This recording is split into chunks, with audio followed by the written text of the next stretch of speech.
We're good. Good evening. Welcome to our City Council meeting for Wednesday, December 10th. We appreciate everybody being here. Probably one of the biggest crowds we've had in a while.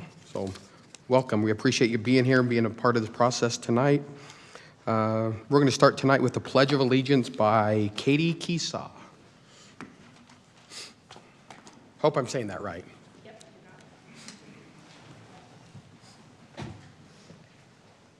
I pledge allegiance to the flag of the United States of America and to the republic for which it stands, one nation, under God, indivisible, with liberty and justice for all.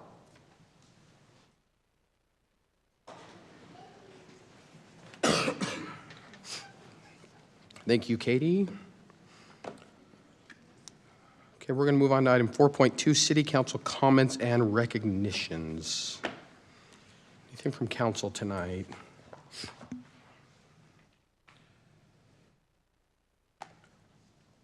I will compliment staff on Night of Lights. Absolutely unbelievable event. Crowds packed inside, outside. Just every year that event seems to get better. So a few thousand people out here, so we appreciate our staff, volunteers, everybody that made that happen that night. So thank you for that. Anything else from council? Okay, we're going to go to item 4.3 tonight. So tonight we've got a special recognition tonight. Councilmember Ohrn, Sherry here, has served on the city council now for 8 years. Decided not to run again this year. We appreciate Sherry's service. I'm not going to get too much into it. I'm going to let everybody else kind of say something. We've got some stuff. Do you want to? No. You've got the Kleenexes? I'm going to let everybody kind of on council take a minute. And Jared, I'll start down with you. And just if you guys want to take a minute. I got to go last. You're going last? Tara, do you want to go? Sure. I haven't worked for a really long time with you, but what I have really appreciated about Councilmember Ohrn is her passion for freedom, and just watching her work with the Youth Council and talk about that and talk about the importance of the flag and the importance of our country.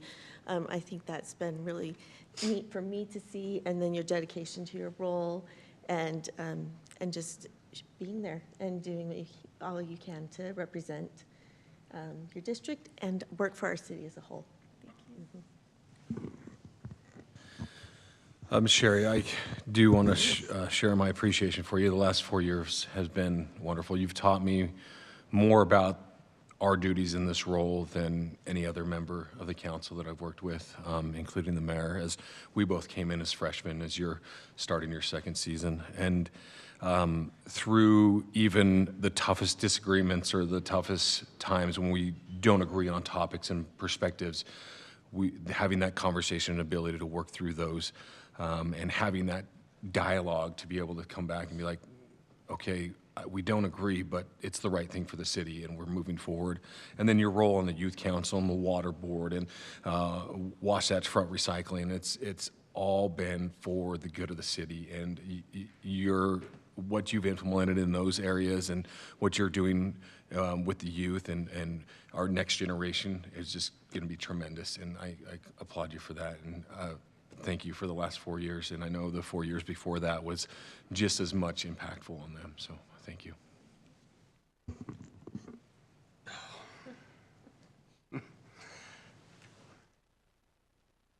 I don't know if I can.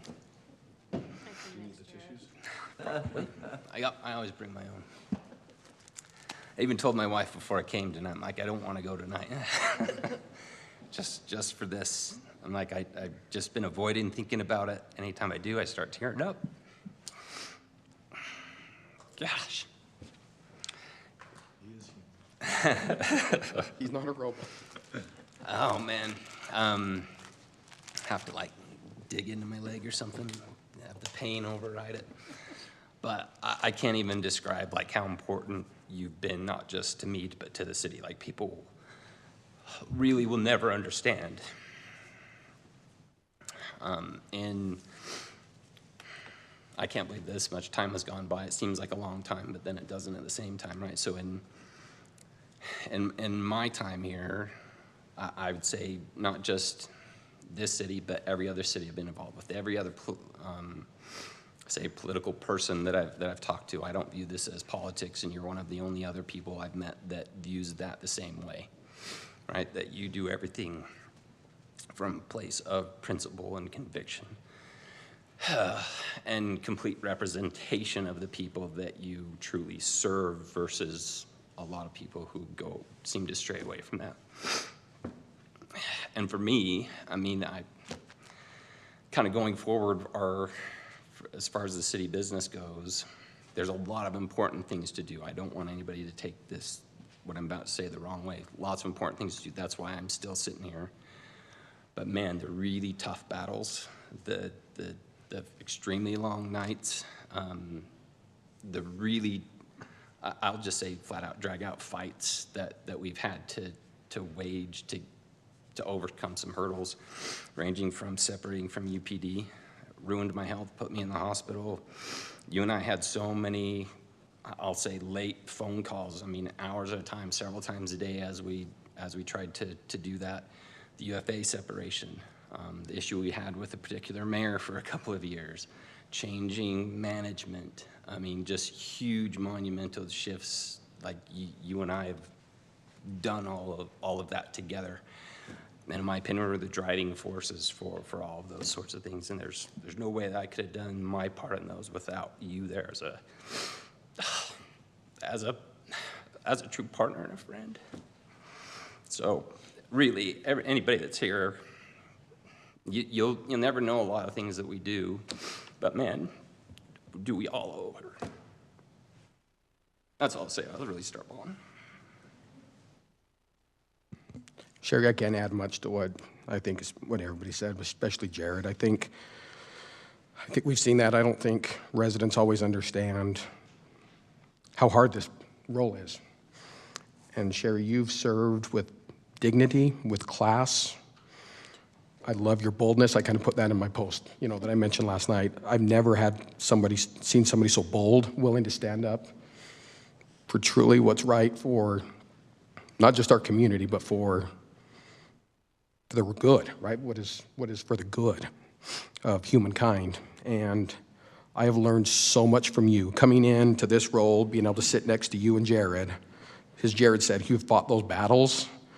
To have you guys fought those battles already and be able to just step in and just, I guess, even ride on your coattails a little bit, because that's what I think we've done, because you fought those battles. You've got all that stuff in place to where things are where they are at right now, Sherry, and I have nothing but respect for you, admiration. Matt has some big shoes to fill, huge shoes to fill in this role. Sherry, your influence, like Jared said, your influence on this community, on this council, I don't think we'll ever fully understand the impact that you had on this community, and I hope everybody recognizes that. We're grateful for you. We love you. This community loves you. I know they're not happy that you're stepping aside, but we're so thankful for you. We wish you nothing but the best. We hope you come around still. Don't come yell at us if we do anything wrong, but Been here every meeting still. and I told Steve this today too. It's interesting because I think every time something comes before us, I still have Steve kind of in the back of my mind. What would Steve say in a certain situation? Sherry, that will be with me for these next 4 years. I will always have in the back of my mind, what would Sherry do in this situation? How would she want this implemented? Because that's how much respect I have for you, that you're not going to be a voting member up here, but your impact will be felt in my ear for the next 4 years, and I hope you know that. So we love you. We've got some stuff for you. Yeah, we could have everybody come down front.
Mayor has the more serious item, but I'm gonna. Where's the last? I'll do mine last. You can do yours last. So we have a tradition here. When the council steps down, you provide them a picture book, a history book of everything that happened.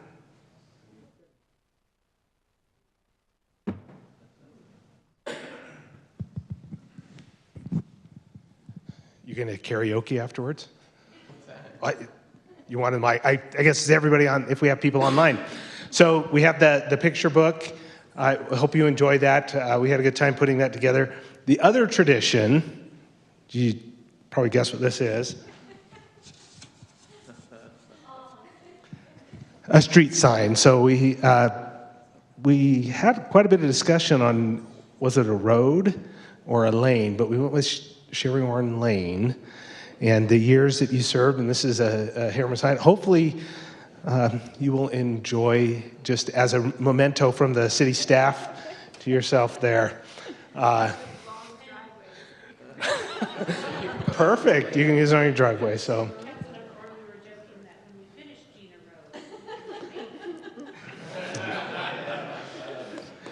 And when Gina Road is done, everybody will know that it was Sherry's tenacity that got it finished and over that line there. Thank you. Is that everything? And lastly, again, we just have this plaque recognizing, and I just had the thought come up, Sherry, this has 2018 to 2026, but I think we all know in this room and your family knows your service didn't start in 2018 to this community. Your service started before that, and we know it's not over yet either. So even though there's these dates on this, we appreciate you. We know you're not going away. We thank you for your years of service. We hope you enjoy being a grandma, a mom, traveling, enjoying your family. So we love you. Congratulations again. We thank you for your service. So.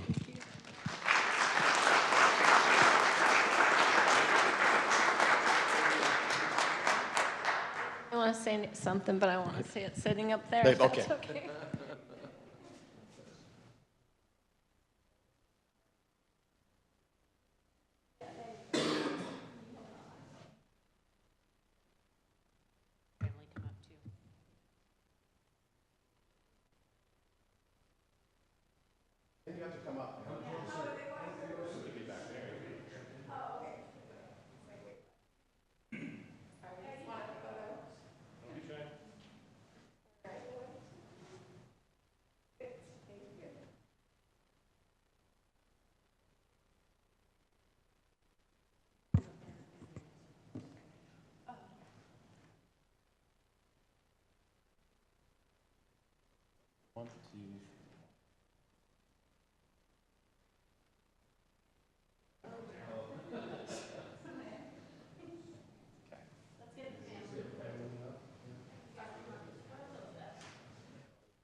One, two, three.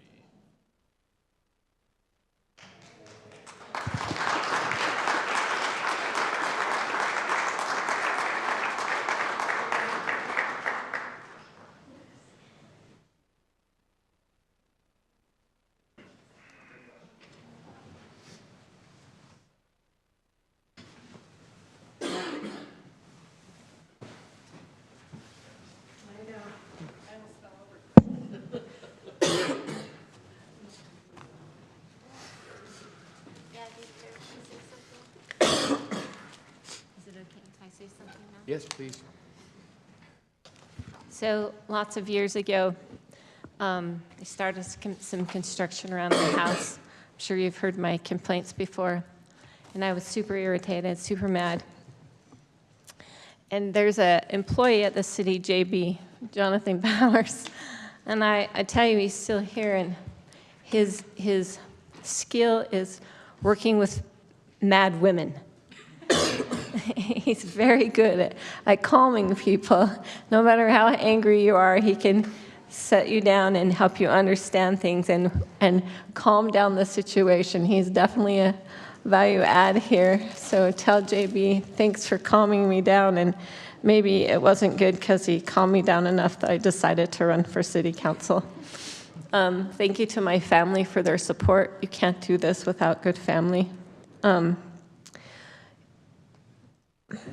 Jared has been a great mentor for me. He was here 4 years before I was, and we think a lot the same.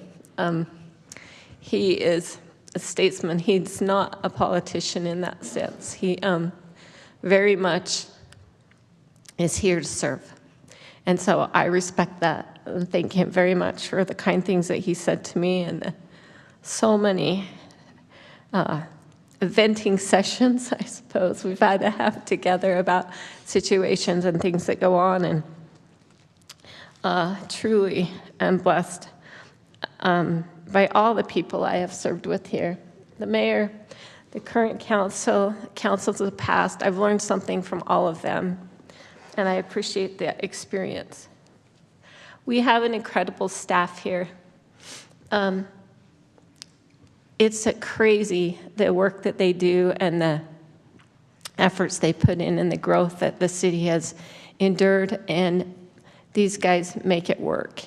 So huge thank you to the staff, and I can't tell each of you individually because there's so many people that have blessed my life. I'm thankful that Cody lost by 9 votes and I won. It was a close race. Still to this day is the best thing politically that ever happened to me. So. We've done a lot.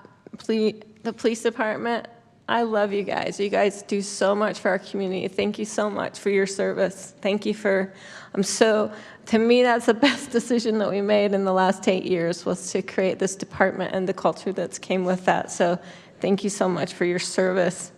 UFA, animal control, there's been so many great things. Justin, thank you for being a leader in the water conservation standards. We let out on that. It's a huge issue that we will continue to deal with always in this city and in this state. And I'm thankful for my time on the Jordan Valley Water Conservancy District because it just continues to highlight the great need we have for awareness that we live in a very dry climate. Youth Council, what a pleasure it is to work with these youth. They're amazing kids. I'm so grateful to. Anytime I look at the world and read the news and think, oh no, we're headed down a bad path, I get to come and serve with these amazing youth that bring renewed hope to me that, no, we're going to be okay because there's great leaders here, great kids to be around. I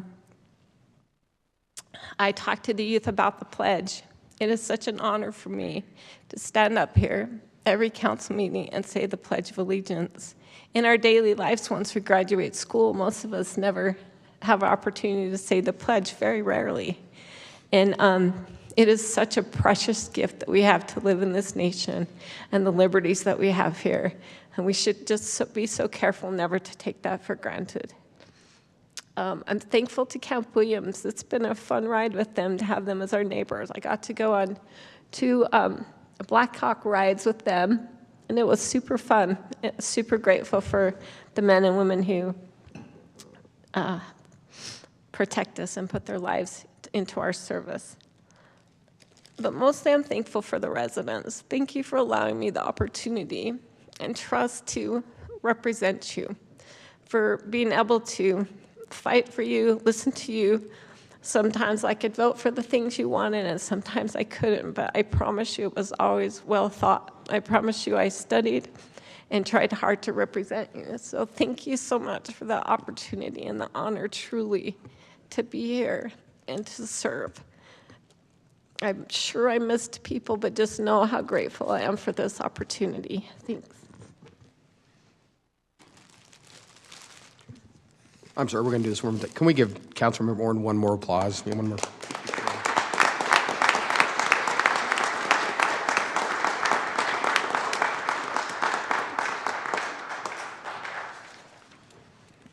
Sherry, we love you. I don't think people realize how united we become as a council when we work.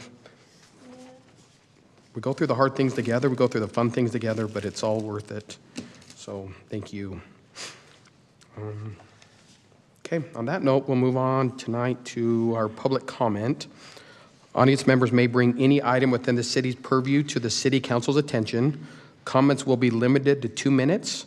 State law prohibits the council from acting on items that do not appear on the agenda. Public comments for this meeting will also be conducted electronically. Any person interested in addressing the council may submit a comment by emailing recorder@harriman.gov or by visiting harriman.gov/agendas and minutes, where there is a link to fill out an online public comment form. Your statement will be incorporated into the public record. Council, do we want to? Yeah. Okay. Can Okay. suggest I that just we want to do make that sure. for Okay. 11-1. So what we're going to do tonight, if you're here to speak about the gate, anything with the storage unit, we're going to wait until that item so you can speak at that time. We'll probably even let you hear maybe a presentation with some stuff So because. usually you think it helps for you to hear the presentation and some of our comments. A lot of times that helps put things in perspective and then allow you guys to comment with that information. That makes sense. We're not trying to put you off. We just want you to be able to talk after you hear some more, because this item came up on us fast. As soon as we heard about it, this came up we put it on the next agenda we could, because we've heard concerns right out of the gate, so we tried to address this right away. So hopefully you can hear us tonight, what already we've heard, what we've tried to resolve already. So if you have a different public comment tonight that's not related to that, we'll invite you to come forward at this time.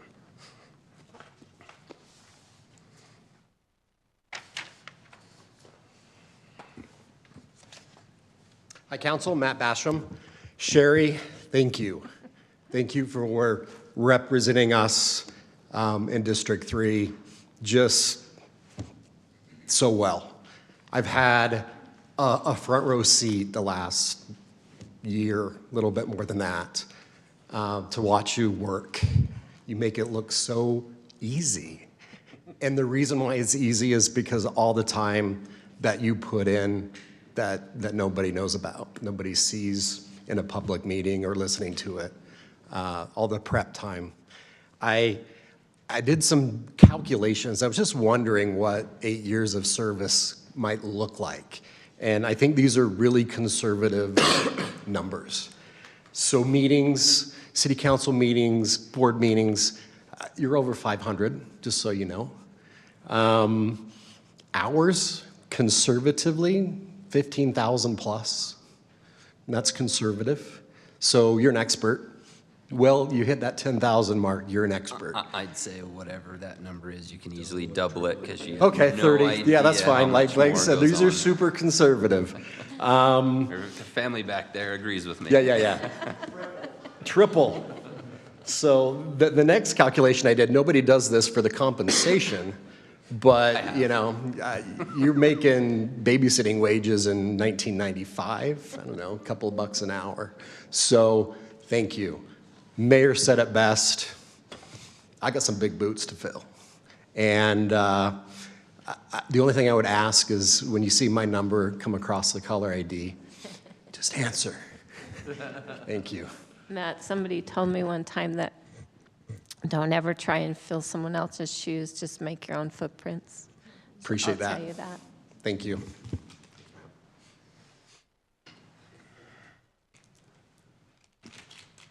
Any other public comment at this time? Okay, we'll move on to our council reports. We'll start tonight with Jared. I don't really have anything to add to the report that UFA gave us in the work meeting. That was kind of the main thing. Okay. Teddy? Jordan Basin Improvement District, meeting last month, we adopted our budget. There is a fee increase from $33 to $35 for this coming year. It'll be implemented in January 1, coming on your next sewer or Jordan Basin Improvement District bill. We do have our final meeting of the year next Tuesday morning on the 16th at 7 a.m. So that's all I have. Thank you, Teddy. Jerry? Wasatch Front Waste and Recycling District, you will notice the first of next year that your bills will go to monthly instead of quarterly. That change was made a few months ago, so that's going to impact you the first of next year. There was no rate increase this year, but the budget was passed and the decision was made to start charging a fee if you use credit card to pay. So there'll be many other options that you would pay that you wouldn't have to pay the fee, but there's a possibility for that fee also. That's the biggest ones and of course the RFP. We're awaiting, to my knowledge, we have not received that back yet from them, but we're waiting the RFP language to come back to us so that we can get that RFP done. If you're not aware, we're trying to change our service providers. Potentially, it would, the initial bid we received would save about $5 per month. So to me, that's significant. I like my bills to go down because it seems like every time they just continually to go up. So hopefully it's going to be in good hands. These guys will keep that rolling, and we can make some good decisions on maybe reducing some of our costs with our garbage. Thank you, Sherry. Tara? Nothing for me. Okay, and I likewise don't have anything significant to report tonight, so we'll go on to 8.1, recognition of HPD's Harriman Police Department's 2025 Night of Heroes Award recipients. Cody, you going to run this? Thanks, Mayor and Council. First, just the chief sends his regrets that he was unable to be here tonight. But one of the coolest parts of the role that he and I occupy is the ability to recognize the work that's done by our folks in the field on a daily basis, to be honest with you. We have a great partnership with the Mountain West Chamber of Commerce, and every year, this year in November, they hold what they call the Night of Heroes, where they recognize local first responders, business owners, community leaders who have a positive impact in the community. So we were able to attend that in November, and then the mayor had requested that we bring our Night of Heroes recipients here to be recognized by you all. So we appreciate the opportunity. I'm going to have my folks, if you want to just come up, you can stand here while I embarrass you. Yeah. Yep, right there's great. Officer Miono, Officer Fairbanks, Officer Miles, and then Lisa, who is our victim liaison. I'm just going to read the citation real quick, and then if it's all right with you, Mayor, would like to grab a photo afterwards. On August 16th, 2025, Harriman police officers were dispatched to Black Ridge Reservoir on a report of a drowning. Officers Fairbanks, Miono, and Hoover were quickly informed that an individual remained missing, still submerged in the reservoir. Witnesses provided last known location information amid a chaotic and emotionally charged scene. Without hesitation or regard for their own safety, Officers Miono and Hoover immediately entered the water to begin an urgent search for the missing individual. Officer Fairbanks coordinated the search efforts, collected critical information, and calmed panicked witnesses while maintaining scene control under mounting tension. Soon after, Officer Miles and Winder arrived and began assisting with family members, friends, and witnesses who were gathering at the scene. The victim's mother, who was distraught and obviously in crisis, attempted multiple times to enter the water. With extraordinary empathy and resolve, Harriman officers and our victim liaison, Lisa, provided support to a grieving family. They balanced compassion with control, all while trying to maintain and manage a very chaotic scene. Harriman officers and personnel exhibited professionalism, valor, and compassion of the highest order. They navigated an evolving emergency with clear-headed action, emotional sensitivity, and an unwavering commitment to public service. And although this particular incident had a very tragic outcome, that does not diminish in any way the actions of these fine individuals who we are proud to recognize tonight.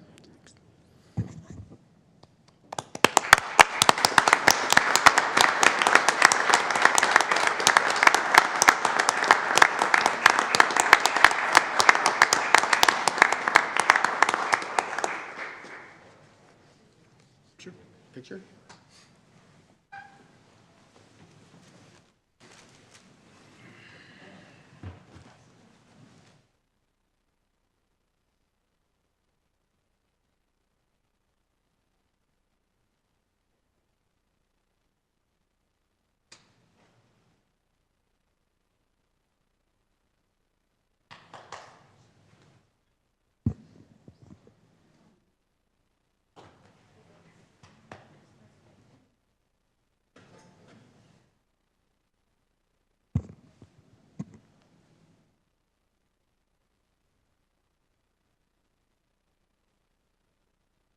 1, 2, 3.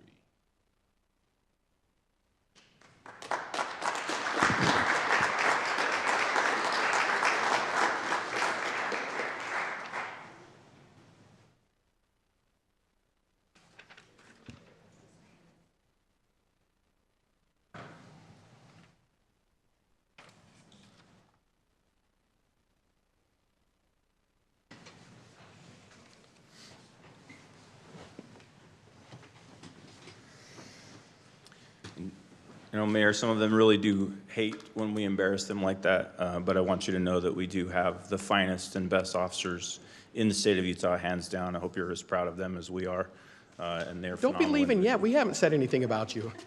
Yeah. I told them they could leave when they were done, so. They're not done yet. I like you guys even more. You know your priorities.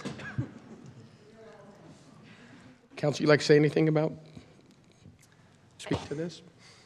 Just back to my previous comments, I just so admire you. I so thank you for what you do, and I just don't know.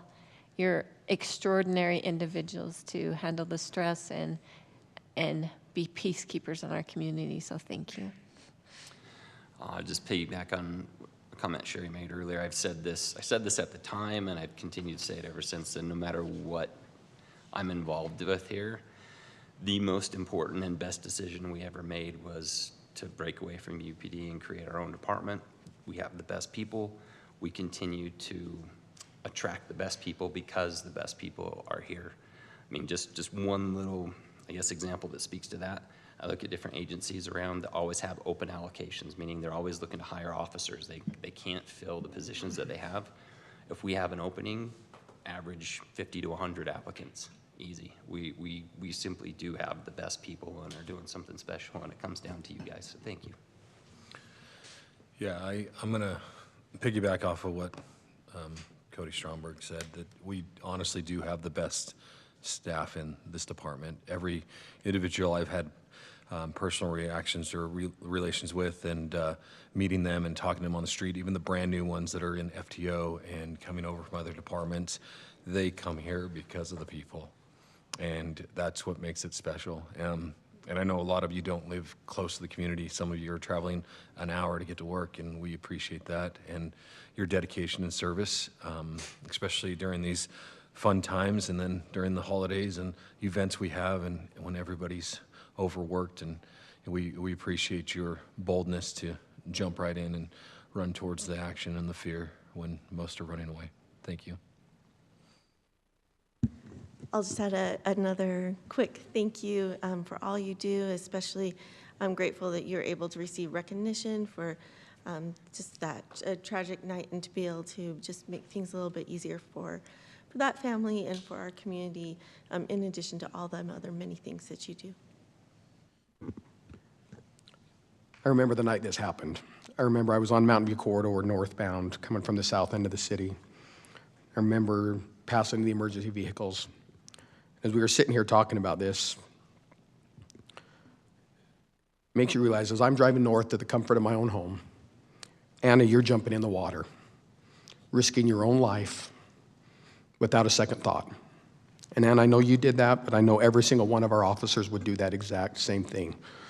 So thank you for your sacrifices, to your families for your sacrifice. I know to send you out the door every morning, every day, knowing that you might put your lives at risk that day. We cannot thank you enough for your service. We appreciate you. We've got the best, like we said, and this just is another highlight of what our people do in our department. So thank you. Congratulations for your efforts. Again, awful situation, but the way it was handled could have been so much different. So thank you for what you do, not only at this event, but every day, protecting our community. So just thank you. So let's give them one more round of applause.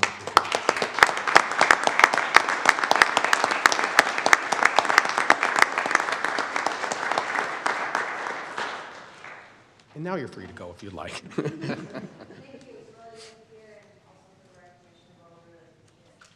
Thanks, Anna. Thank you, guys.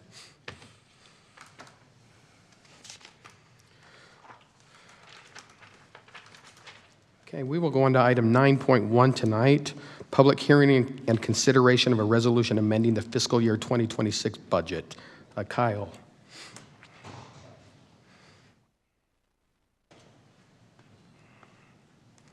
Thank you, Mayor. This will be hopefully fairly quick tonight. There's just two items we, as staff, are requesting a budget amendment for. The first one is to transfer $37,500 from the legislative budget to the information technology budget. Staff would like to purchase report writing AI and data gathering software, specifically for use in the community development department. The report writing software will be used citywide. Just as of note, this is a test run for this, so if it's successful, staff would put in a request with the next budget cycle to continue it, but that would end up getting ranked against any other requests that come in. So this is just a one-time, let's see how it goes type of thing to try to improve efficiency. And the second is when I did the budget carryovers last month, I did neglect to carry over funds to finish our fire impact fee analysis, which you as a council has already adopted. So that would be $4,250 from fund balance. And those are the only two items tonight. Are there any questions before the public hearing for me? Okay, thank you. Thank you, Kyle. Okay, at this point, we'll open the public comment on this item, the public hearing on this item. See no comment, look for a motion to close the public hearing. So moved. Second. All in favor? Aye. Look for a motion on this item. Motion to approve resolution number R61-2025, approving an amendment to the 2026 fiscal budget. Motion by Jared, Second. second by Sherry. Jared? Yes. Teddy? Yes. Sherry? Yes. Tara? Yes. And I'll vote yes. That motion carries. Thank you, Kyle. Going to item 10, our consent agenda. Look for a motion. Motion to approve the consent agenda as written. Motion by Sherry, Second. second by Jared. We'll go Tara? Yes. Sherry? Yes. Teddy? Yes. Jared? Yes. And I'll vote yes. That motion carries. Okay, we will now move to item 11.1, discussion regarding access requirements and limitations to Black Powder Drive for Mountain View Self-Storage. Blake. So at this point, everybody we'll have a presentation. We'll talk about what we've considered, and then we'll open the public hearing, because you can adjust your comments as needed or whatever, and then we'll have a discussion and probably take some action. So. Okay, thank you. All right, so this item obviously is brought up because of some resident concerns. It's a project that is almost at the end here, so I'll just run through some details on the project. First off, where it's located. This is right off the Mountain View corridor between 126th and 118th South. This is zoom in a little bit more on the project site. This project was actually three different things in one project. It's part of a master development agreement, and I'll go through that in a second here. So why we're here is there's some concerns with access and safety and some lighting concerns. And then this outline for this discussion, we'll go over some of the project details of what the project is and what that blue area represents. The approval timeline, and then the processes that the council, planning commission, and the staff, including UDOT and UFA, went through for approving this project and where we're at. So some of the details, there's the north project office area. There's an office building constructed there right now. Their main access is off 118th. There's the middle park area, and these are the terms that were used in the master development agreement. So that might not really look like a park. It might look more like just open space, but that's what it was called. And then the south area, highlighted here, that's the one we're here to talk about, is the self-storage area. The timeline for the approval, the MDA was, there were several discussions. I went back and listened to every single meeting we discussed this project in. The very first meeting I had recorded was November 13th, 2019. I was presenting to the council at that meeting, asking the council at the time if they were interested in hearing more about this project. It sounded like there were discussions before, but there was nothing on the agenda. So 2019, the council gave direction that, yes, we want to continue talking about the overall project. This was the storage, the park, and the storage unit. Then April 22nd, 2020, the planning department was heading up this discussion, and there was specific discussion in that meeting by about an 8-foot precast fence around the project. And Councilman Henderson at the time specifically brought up the right-in, right-out access for the storage on Mountain View Corridor, that the storage unit would be divided from existing neighborhoods, and that much of the access discussion for that was actually focused up on the north side, accessing the office space. But those two items were brought up by Councilman Henderson. About a month after that, May 13th, 2020, the presentation showed an exhibit with an 8-foot precast wall between the development and the neighborhood, but there was no additional discussion on that meeting regarding Mountain View Corridor or access to Black Powder Drive. About another month after that, June 10th, 2020, and this was COVID time, so we were always in this room. They were long, long meetings, so there was a lot of people weren't in the room here. The mayor was here at the time, Mayor Watts, and every council member was at home, and staff was either in their office. Some staff was in the room. It was really hard to have conversations back then. So on June 10th, 2020, the presentation, this is the first time that a crash gate was specifically mentioned. And that's what it was called in the meeting, was a crash gate. It was discussed that UDOT approval would be required for the Mountain View Corridor access. That was also stated several times before, but this is where it really came out clear that UDOT was going to be required to provide access, or provide the approval for that access off Mountain View Corridor. And then with the crash gate discussion, it was discussed about the emergency access onto Black Powder Drive. It was required by the fire department. And a little bit later, I'll have an email from the fire marshal that we can read and see what was said about that. And then at that time, Councilman Henderson and Councilman Smith were asking questions about the gate, how it would it be incorporated into the precast wall, who would have access. Some of those questions were never answered. We kind of bounced back to uses and what was going on with the uses in the other areas of the project and that site. And so one question that was asked was would this be an attractive nuisance? And would the gate be accessed by electronic controls or siren controls, or how would that be locked? Then fast forward to June 24th, 2020, which was a couple weeks after that June 10th meeting. That's when the MDA was brought to the council and it was approved. And the right-in, right-out access, I'll go through the MDA approval here in a second, but that was kind of a rundown of the meetings and what was said. So there was a lot of discussion around access to this gate and what it would look like. And then I'll get into where we're at here. So some of the key components in the MDA that were approved June 24th, 2020 were that UDOT would have to issue the permit for access. I've kind of highlighted them here, that there would be emergency access to Black Powder through a crash gate, and that Mountain View Corridor would have to be accessed with a public street. And that was key because that tied into the UDOT discussion. So there's the key components from the MDA, and then here's the exhibit that was included in the MDA. There's a green line surrounding the site, specifically on the residential areas. That's an 8-foot fence. It ended up being precast wall per the MDA. And then the access onto Mountain View Corridor shown here is a public street. It didn't have a lot of detail. It only showed some parking stalls, and then it fizzles out into the indoor storage area. And then you can see the access on Black Powder Drive was shown as an emergency access only. So this is that language that I showed, and this was what the staff had to hold up as a standard to the developer on what was required. As I said, the master development agreement went to the Planning Commission for recommendation, was approved by the City Council. Then following that, once the development agreement was approved, the developer worked with UDOT and staff and got the plans to a point where they could apply for a commercial subdivision and a conditional use permit. That went to the Planning Commission. Both were approved. Then after that, civil site plans received final engineering approval from the city and went through the city's review process. They're sent out to multiple departments, so planning, public works, fire marshal, and then the utility companies like sewer district.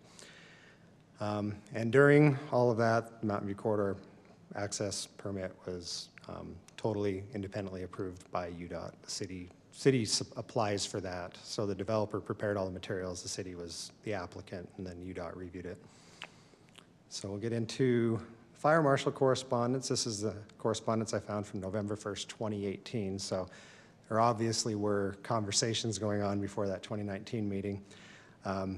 This one, the fire marshal says that some of the original plans had buildings between the access road on Mountain View Corridor and Black Powder Drive. So the road would have had to go in, you'd had to go into the complex and go around the buildings, and then it would have been a true emergency access out of the site from the storage units.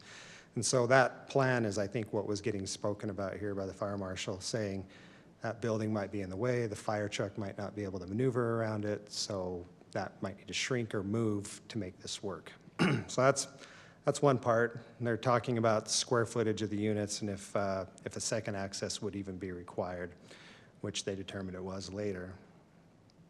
Then we had the UDOT correspondence. This was from an email on March 10th, 2021. I've kind of highlighted the key pieces here. The developers requesting access off Mountain View. What's being requested here doesn't meet the access requirements. UDOT and Harriman City had an existing cooperative agreement that required that access road to be to a public street. What they were trying to do was what was in the original plans, have the parking lot come in and then you'd have to go into the complex. UDOT didn't accept that. UDOT required that you had to get from point A to point B. And then they wanted to make sure it was an actual road, so the pavement needed to be wide enough to carry the vehicles they'd planned on carrying. And so UDOT at the end of this says they wouldn't accept these plans. So the plans went back and forth with UDOT, the city submitting these plans every time, and it turned into this road here is what UDOT was accepting. The other option would be the access wouldn't have been granted and they would have had to scrap everything and come back and only have access off of Black Powder Drive for whatever was going to be developed there. So the final plan provided, the engineering was approved on June 21st, 2024. It's kind of getting ahead of me on the planning commission stuff, but with that, remember the language in the exhibit, there was an 8-foot precast wall around the development. There was access on the Mountain View Corridor that was a public street, and the emergency access on the Black Powder was protected by a gate that was approved by the fire marshal. So that checked all the boxes, but I think there were spirit of the law and the intent, or the intent of the law were a little bit different on each side here. So you can see here existing photos, aerial photo. You can see the access road was built per the plan. It goes in, and the gate was built per the plan that was approved, but perhaps not to the intent of what the council was thinking at the time. Took a few more photos here. This gate on top is one that is the security gate that goes into the actual storage units, and then a close-up of the gate and the bollard protecting vehicles from shortcutting the road on the bottom. So with that, the staff is just looking at that this was brought up by the residents, and the council has asked to look at this further. So we're looking for direction from the council, and I think there's a lot of people here that are interested in saying what they were anticipating. And then the developer is also here, and so if you'd like to speak to them, I think they're willing to speak as well on this item. There's that we will address the lighted sign as well. And the lighted sign, I didn't prepare anything for that one. We did receive an email about, I think 5 or 6 weeks ago from a resident, and we reached out to the developer. They were more than willing to do something, and so we discussed putting a timer or a dimmer on the lights. They opted to go with the timer to shut the lights off, and I was told several weeks ago that timer was in place and that the lights shut off at 10 p.m. at night and then come on when the sun goes down. So we did that, found out that it was done. Planning staff reached back out to that resident that had sent in the complaint, and sent an email and said, are there any concerns? Does this work? And we haven't heard anything back. And that was, I think, 2 weeks ago. And so we hadn't heard anything back, and so we hadn't done any additional on that. And that might be miscommunication between me and council members and other staff. There's been several that I've been communicating with, and Well, I think we found out, but this agenda was primarily on the gate, but certainly you can talk about the lights. so when we get to that portion, if you just have that, the ordinance pulled up with the sections that you and I talked about that we can reference. So I was gonna if say, you don't do mind you me want- yes, speaking, please, maybe yes. me speaking to that for just a second, right? So I've been out there several times. I've taken pictures during the day, during the night. I've given those staff, we'll have those ready to go when we're ready to look at that. I don't know if you want me to go through those now or Yeah. later. Yep, let's do that. So the continued complaints are that, well, now that it's, I believe when the first one came in, I don't know if the light had changed or not. And first I'll say, I apologize for the poor quality of these photos. You were They're driving. with, I don't. Oh, you're on the shoulder. You're on the shoulder. Yeah, I'm parked. I think that if there's a good attorney around that does class action suits, they should really look into Apple's upgrades and see if they're degrading the quality of your cameras, because mine certainly is getting worse with every stinking update that they do. John's is awesome, though. So, as I was sending them to Jonathan, I thought I should have had him come out and take real pictures. So as I went through this, if you can just go back to the beginning, I tried to give views both at day and at night. I've gone out several different nights. I've walked the length of everything. So this view is on Mountain View looking towards the north. As you can see, the road curves, and I think that's the biggest issue with the sign that's in question is the one that's facing us in this picture. At night, it's lit up. Those are indoor storage units, right? So like closet sort of things that are brightly lit at night as well. As you continue up the road, right, you can start to see how it's more pronounced. And as we go up the road more, you'll see that it really starts to face the neighborhood more than it does the road because it curves, right? So the storage units are built in a straight line, but the road curves. And so this sign is on the end of it, ends up pointing as much towards the homes or more so than it does the road. Let's go ahead to the next one, Jonathan. So this is from, obviously the homes that are back there, these are fourplexes, as far as I know, mainly owner occupied. So again, this is during the day, and so this is kind of the closest view I could get a decent shot of with my phone, and then I worked my way back to where the two fences intersect. Now, this is just the fence that is behind these homes. The actual Mountain View corridor fence is farther to the west. You can see it there. And so this, for me, this picture shows you the kind of the biggest issue here, right? Just because of the way that the storage units are facing, this is supposed to be on the side of the storage. It is the side of the storage facility. It's facing right into these people's homes and windows. Versus you can see the Mountain View wall, the road's on the other side of that. And then if you want to click through again. So this is just at the end of that fence where it turns to meet the Mountain View wall. You can really see it here. Right, so just the direction it's pointing is wrong. And then I tried to take the same angles at night. And just kind of click through those a bit till we get to the houses. This is looking directly west in front of the homes. Right, so if this is the side of the building, we really shouldn't be able to see this sign at all. And it's pretty bright.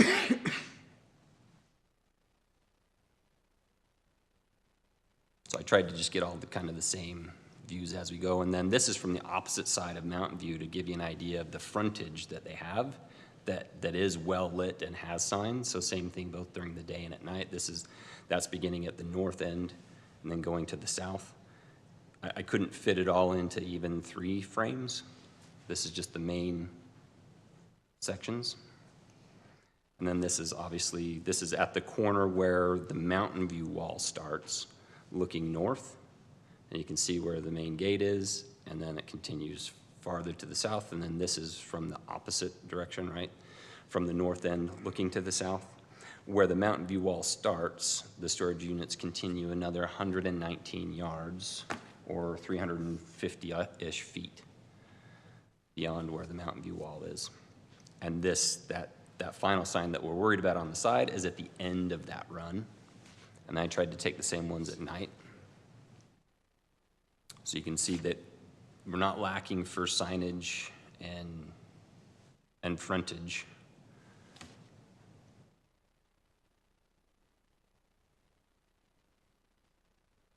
And I tried to get on the opposite side of the street as well. Again, this is just from the north to the middle where the road is. And then if hold there, Jonathan, on the very far right end, you can see one bright light above the dark. That's that sign at the very end of the storage units. That's the 350 some odd feet that it runs until that sign's at the end.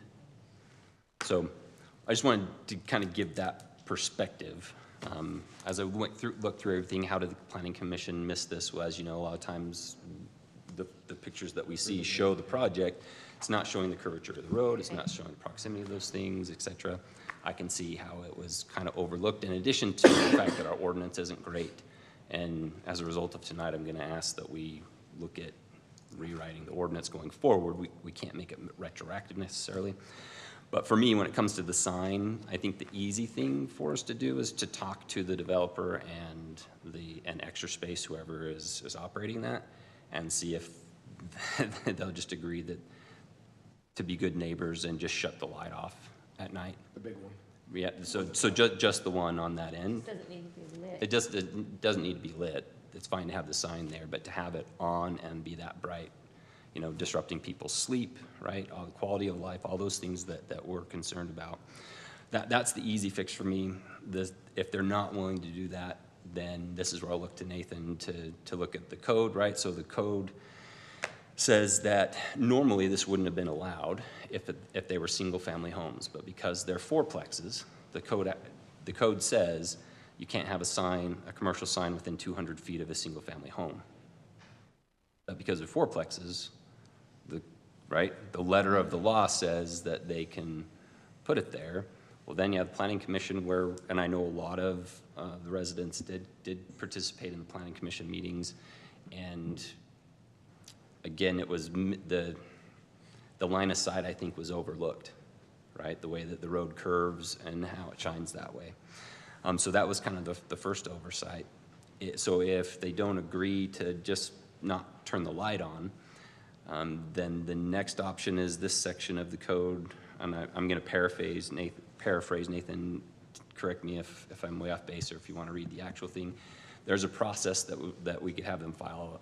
They could, if they choose, file an official complaint. It goes to basically Blake would be the person that hears the complaint and works with the two parties to find a amenable solution. If you go to the letter of the law, if they want to dig their heels in and don't want to turn it off, we can't really make them. But I believe that through that process, we could require them to dim it and turn it off at 10. But even dimming it, the way it's pointing, like as you saw in those pictures, it's pointing more towards those homes than it is the road. And with the frontage they have, it's not needed. So, which is why I phrased it. Hopefully they'll just be a good neighbor and shut it off. So is it not, because I'm seeing head shakes when they say it's not turning off at 10. We've been told it's turning off at 10, but we're saying it's not going off at 10. And it may not be. To me, the bigger issue is that during the winter, it gets dark at 5. Yeah, 10 o'clock. That's 5 hours of a really bright light shining in your home, disrupting everything, especially if you're a shift worker, et cetera, et cetera. Do you remember the Seinfeld when the red light was on? Yeah, right, Kramer. Yeah. That's probably That's kind of, that's a great comparison. That's really what it is to me. So, I mean, that's the next step. So Blake did a great job of saying we've already been in contact with them, tried to do that. That's not doing the trick. We have not spoken with them again since. In the interim, I've been talking with several of you about both the gate and the light, and we haven't reached back out to them. I asked that this get on the council agenda so that we can kind of address it. So that's why I'm putting it out that way, that those, for the sign, I think those are the two next things for us is When we talk to them, and hopefully they'll agree just not to turn the light on. It's not needed. It's, 350 feet removed from the facility, and they have, if somebody doesn't see it, the rest of it, to put in perspective, I measured the whole thing. The excluding that 300 some odd feet, it's by my strides, I'm 6'3", right? So each step is at least 3 feet. So for me, the rest of it that's shown in the pictures is 765 feet, right? And then you add that 300, you're talking 1,000 feet of frontage that is lit with signs. It's just not needed. It's pointing the wrong way. So hopefully that will be the solution, is we just don't turn the light on. The sign can stay there, but just don't light it. If they don't agree to that, then I'm sure through the kind of appeal process, we could require them to dim it and have it shut off, and then we have to monitor it from there. Good so far on that one? Yeah, Yep. absolutely. When it comes to the gate, I'll say thank you very much for going back, because this has been years and years and many, many meetings and conversations. And it took a lot of time for them to go back. That wasn't just reading minutes. They had to go back and listen. To the audio of those meetings, because the minutes aren't word for word. They're, general summaries. And that largely matches with my recollection. The big thing for me on the gate itself, one, the requirement is a Knox box. There's no Knox box there. It's just a chain and padlock. But moreover, and I'll just say my recollection of those conversations, as is evidenced in the record, I was very concerned about there being no access from the neighborhood, right, from start to finish.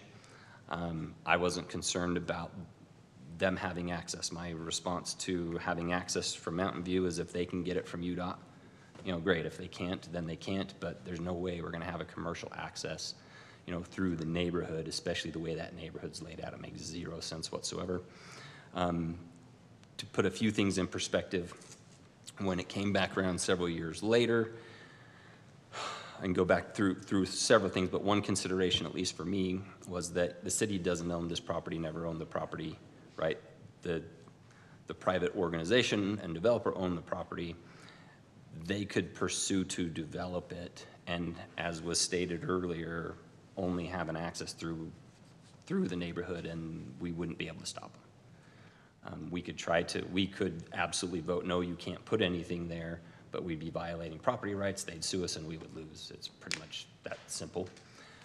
So looking at it as their proposal for that was high-density condos, and we flat out said absolutely not.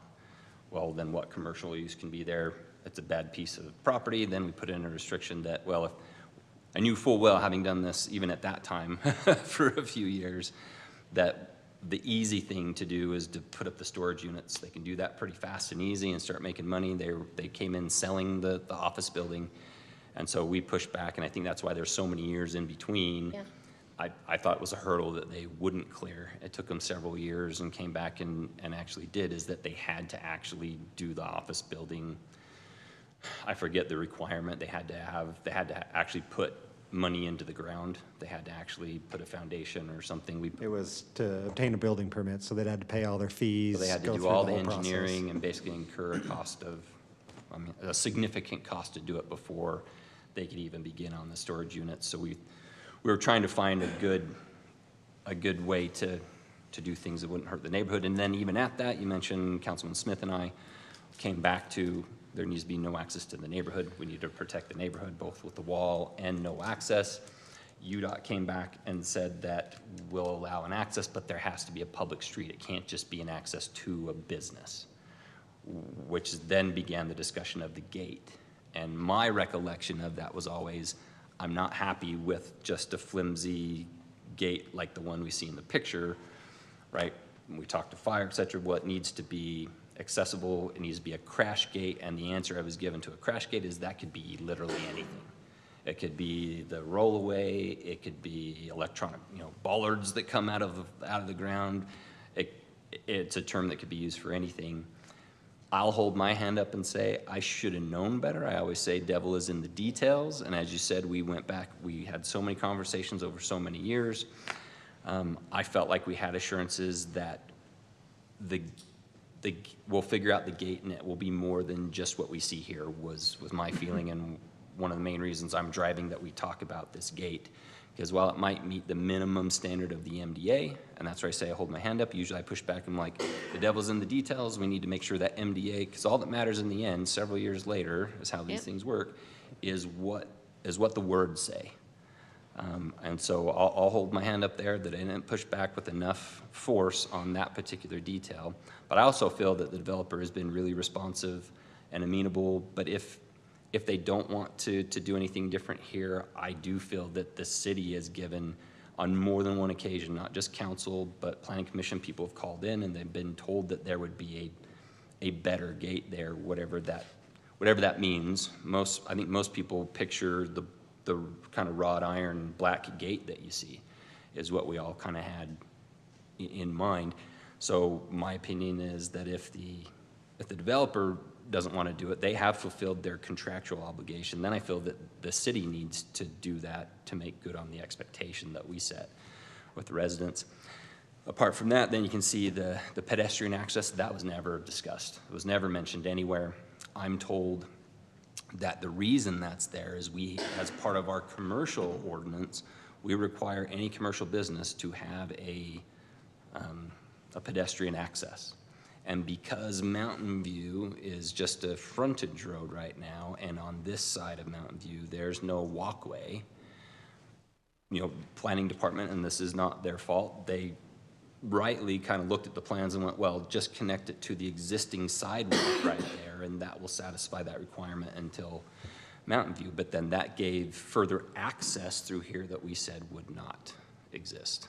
We gave a pretty, in my mind, we gave a pretty clear expectation of the residents that there would be no access here. So then my conversations with Nathan and others has been, well, what can we do with the gate? I think that's what we can do. Then the question is, what should we do? What do the five of us want to do?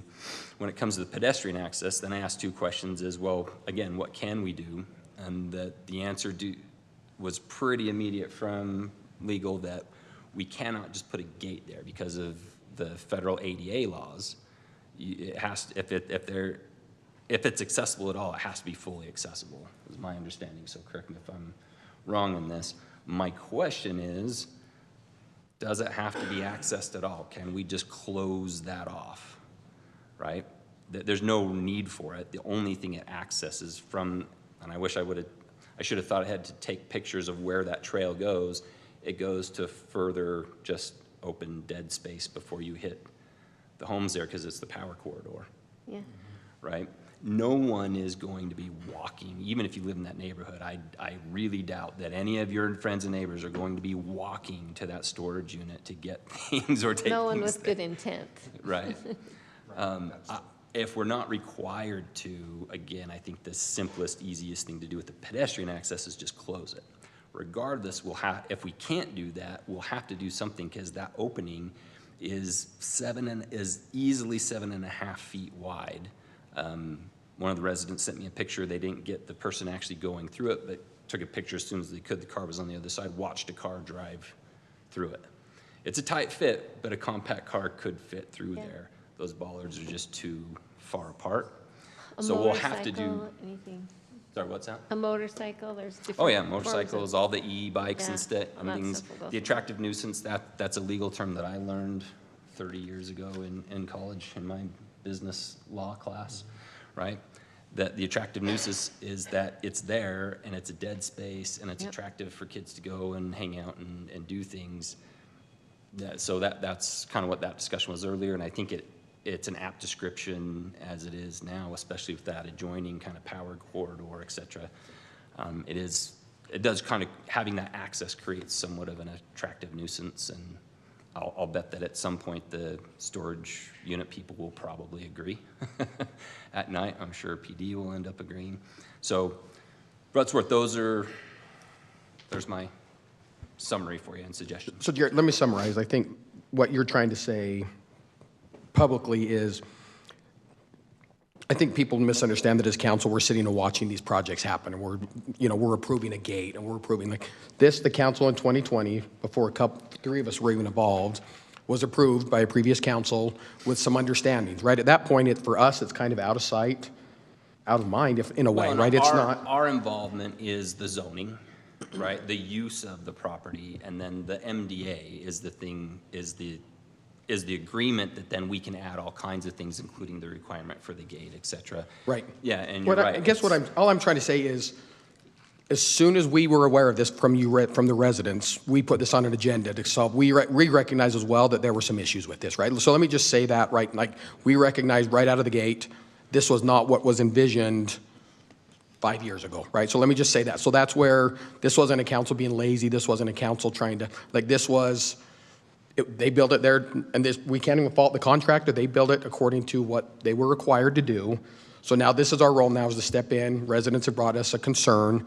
Now we're gonna try to come up with a resolution, right? So that's what we're doing here. Yeah. Hopefully you see this good faith effort. The next possible meeting we could have it, it was on, Morgan and I have been on the phone, like the next possible meeting, we brought this forward to try to come up with a solution. So that's what we're here today. Again, we'll take arrows. We're not saying don't come up here, but just know that this was, we didn't kick the can down the road. We didn't try to, like, we're here to try to come up with a solution with you tonight. So just, I think that's what Jared's just trying to say. This is how we got here. It's not worth going back and trying to, at the end of the day, we're where we're at today. Now we've got to figure out how to make this better. We've got to come up with a solution today. So that's where we're at. I've just found over the years that when I started out sitting in those seats, so be careful, I always say this, when you come to these meetings, you might just end up sitting up here, because that's how I got involved in this stuff, is I wasn't happy about something. But I wanted to give you a full description of kind of what we've been doing, what we're looking at least my point of view for it, before you make your comments, so that you have that information to incorporate into your comments. Also a quick point, we're kind of limited in exactly what we can legally or obligation do. We have to be good stewards and take these options, what we come up to with the property owners, the developers, and the people that can make these changes.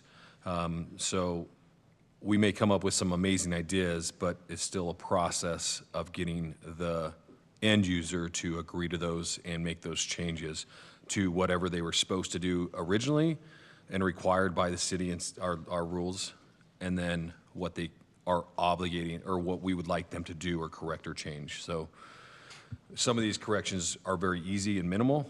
Some of them may take a little bit more time and creativeness.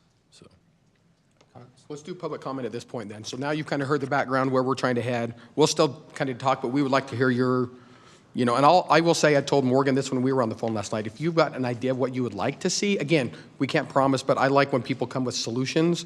You've heard, is it a wrought iron fence you want? What is it? Again, I don't want to shoot for the moon and say this, but, because we'll talk about what we have, but what are we okay with the wrought iron fence? That kind of thing. What are you after? And then we'll talk about what we can do up here. So we'll go ahead and do the public comment at this time then. I'll start with the 3 forms I have. You didn't have to send in a form necessarily, but I'll start with the ones I have. So we'll start with Katie Kisa. do you want to reiterate the 2 minutes, or? And again, just 2 minutes. You've got 2 minutes, and yes. Hi, I'm Katie Kisa. I'm the one that sent the email. Apologize I missed you. I think I originally reached out in September and didn't get a response either, so I kind of gave up, honestly. So thank you, Jared. Sorry, it's a little stressful to stand up As here. long as I'm not the only one tonight, I'll feel better. A little stressful. We're not public speakers, so please forgive us. It's anxiety. So I live in the house that the sign faces.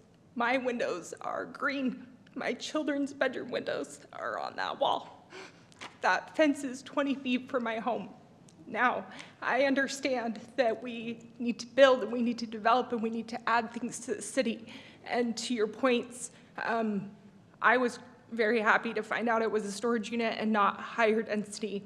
I think a comment to remember is that we can't afford to live in single-family housing anymore, but we should be treated the same. We have children that live in those rooms that do need to sleep, and it does affect us that way.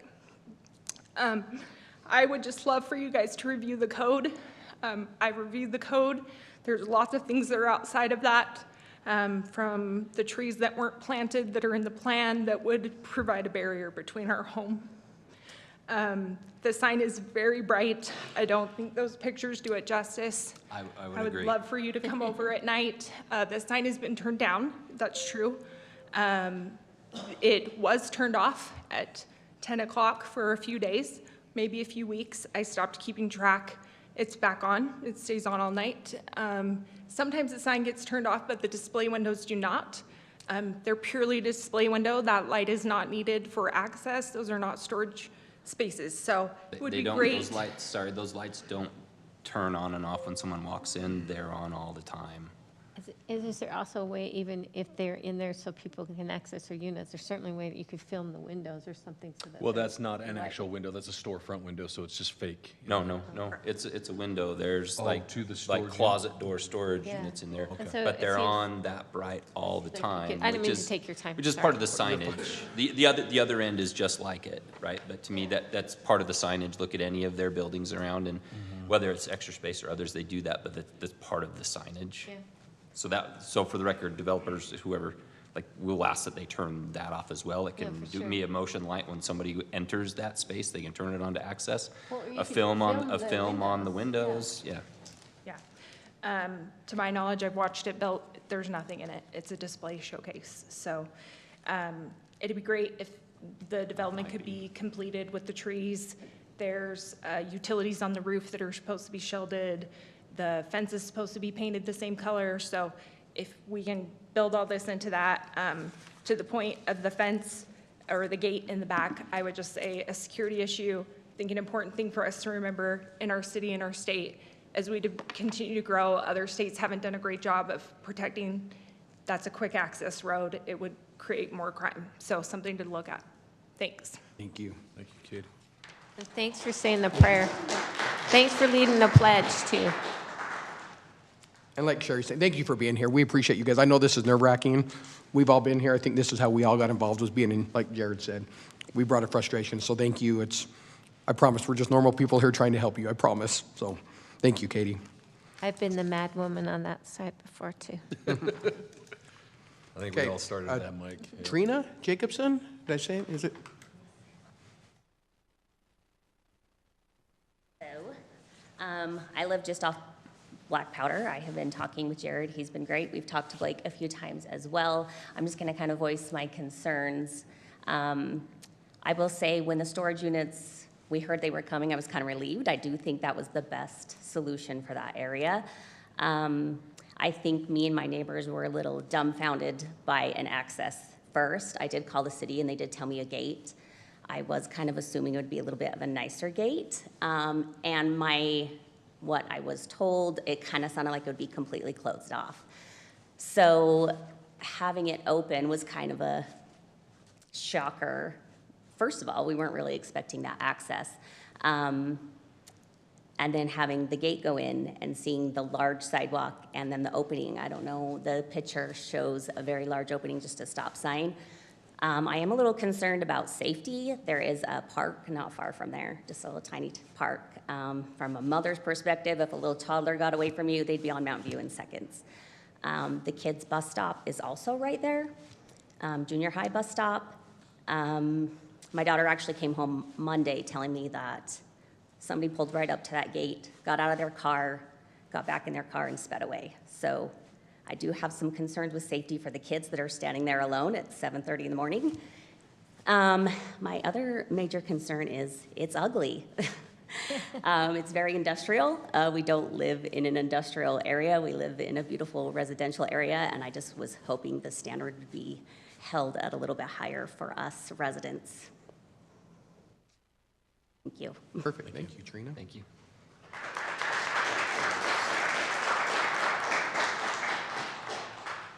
Jen Bangeter. Jen, haven't seen you in a while. Good to have you out. Jen knows how involved. This is how we get involved, Jen. That's why I haven't been here.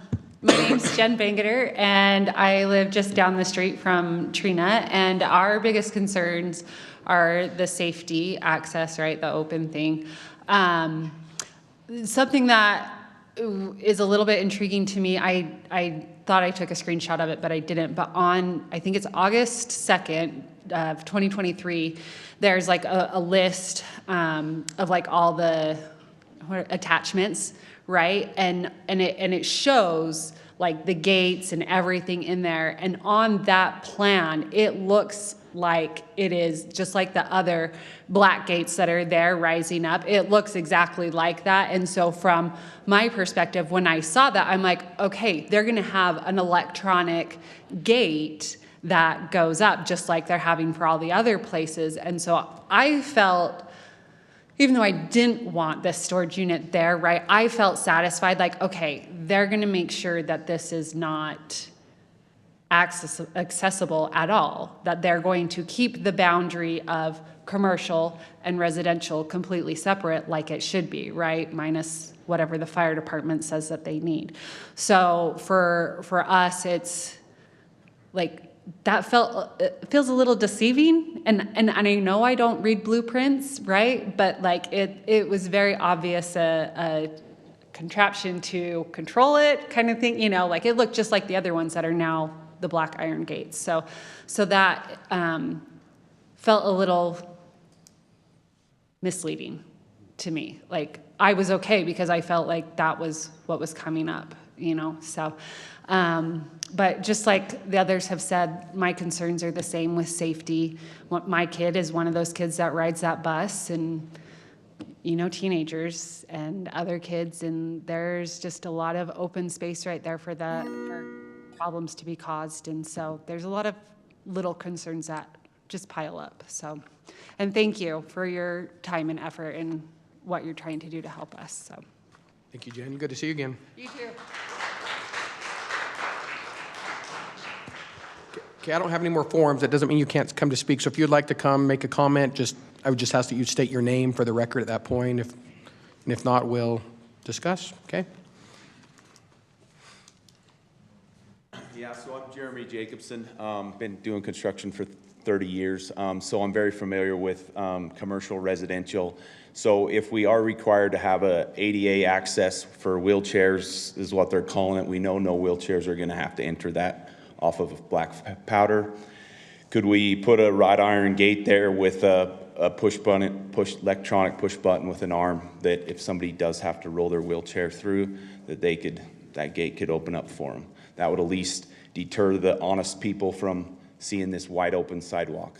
The other thing too is, why do we have to have like a 4-foot opening over on the south side towards the concrete fence? Like if that sidewalk has to stay, which none of us residents want it to stay, but if there's no way around that, why can't that sidewalk be tight to the concrete fence and close that big enormous opening there?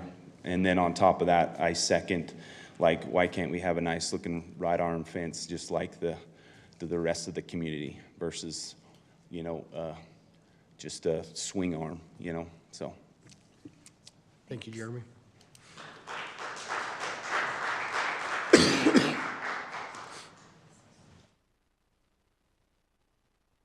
Stephanie Campbell, and I live in the building right next to Katie Keesaw. We're in the circle, and my front door faces east, but my neighbor has all of her bedroom windows and her living room facing what we call, towers. And it's, been really upsetting to see that facing where you feel like you have to keep your blinds closed so that you don't have to look at that. When the lights went on, we were really surprised because originally we were told, and I was at the very first meetings, that the buildings would not have any lights shining down into our property at all. And also that the building height would not exceed much above the fence. Just a little south in the cul-de-sac, the buildings that are across from me in the cul-de-sac have a storage unit that is built for huge vehicles and such, and so it comes up higher than the rest of them. So it faces their bedroom. When they were building it, she said she got up in the morning and there were workmen right there right next to her, building. So I don't know if that poses a fire hazard or a problem there, but the height, again, wasn't what was agreed to. So our only thing that we can see is hopefully all the lights go out on that tower, because it's very unnecessary. It's not serving any purpose, because they have plenty of advertising as it is, and I just appreciate working with Jared, because he can see that we look like we've been living in Oz. Thank you. Thank you. I'll just add while the next one's coming up, just right, the pictures don't do it justice. Oh, Like for if you go out there, it's Yeah. pretty bright. It is bright. Hi, good evening, Matt Prince. I live right off of Black Powder. Just want to reiterate, same concerns with the gate, with safety. You said you wanted ideas. I think, at least from the neighborhood residents that I've talked to, we don't want to see any access, right, which was the intent. Even if we close off the dedicated pedestrian access, which is there right now, which was a great idea, love that idea. With the current gate style, there's still pedestrian access. Somebody can easily, very, very easily get through in and out of that gate for whatever malintent they may have, right? That's, I think, the main concern is the safety of the neighborhood, and also, like was mentioned, little kids right next to the park. I got a 2-year-old and a 4-year-old and a 6-year-old that you turn your head, they're going to be running out, right? And we utilize that park. So anyways, appreciate you're paying attention to the matter. So thank you. Thanks, Thank you, Matt.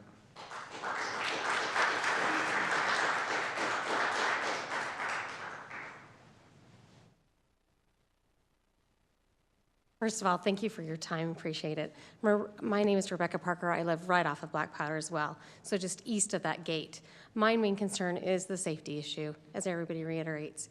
It is not a well-secure gate. In the original plans that I looked at, it said it was a chain link breakaway fence. It's not at all, as you can see from the pictures. Not only the concerns for children, but I have watched teenagers go in and out of that constantly since it's been being developed. It's also safety of animals too, going across to Mountain View Corridor. So if we could address those concerns of that safety, that would really help secure our neighborhood. Appreciate your time, thank you. Thank you, Rebecca.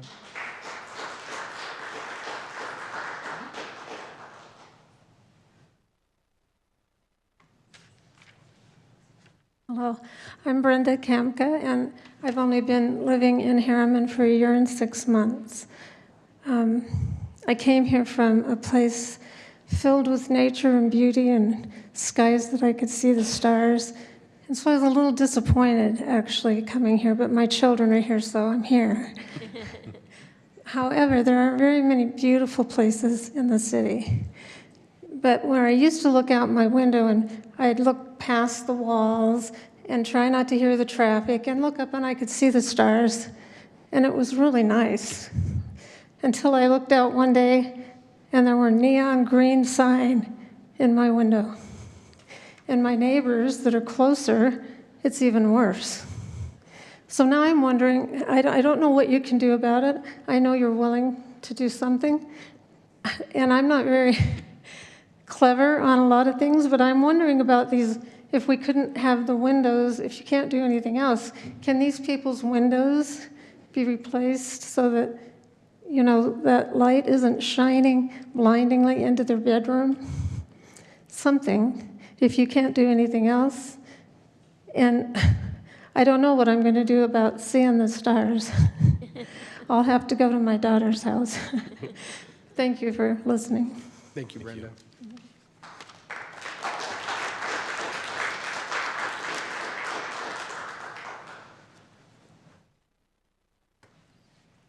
Preston, you don't live over there. I do not, but my daycare is there, yeah. All right, I'm about to probably not, hopefully you all still like me after. My name is Preston Oberg. Good evening, Mayor and City Council. I'm actually a resident of Harriman. I don't live in the area. I do commute into that area daily. My comments regarding this access point, I actually come from a different perspective. I believe that if I had been a part of the Planning Commission at that time, I would have been strongly opposed to the closing of the road. I actually think it should be open. I advocate for the full opening of the road for a lot of reasons. First of all, I believe that the decision to close the road, while well intended, is for meaning to listen to the residents, was counter to good planning practices and connectivity. A core principle of urban planning and traffic engineering states, never under any circumstances, construct a new road that will tend to divert traffic from a major artery onto local neighborhood streets.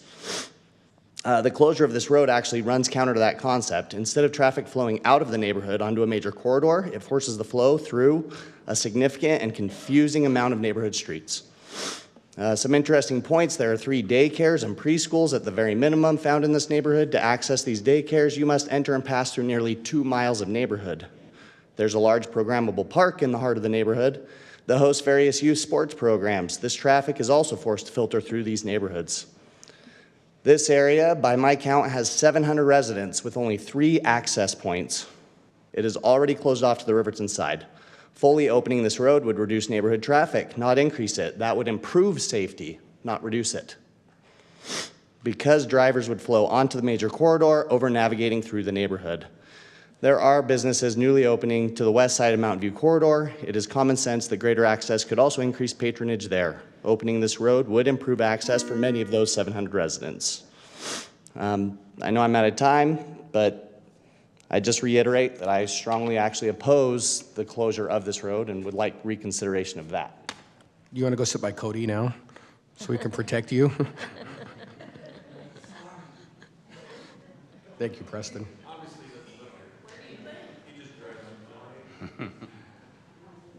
Love you, Preston.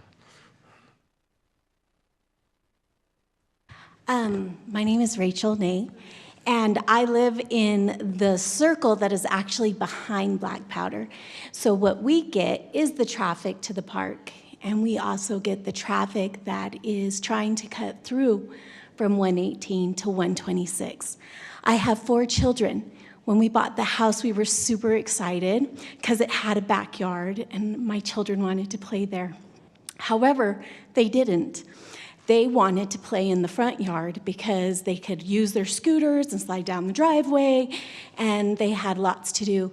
And so for me, the idea is a safety issue. And I don't believe opening the road is going to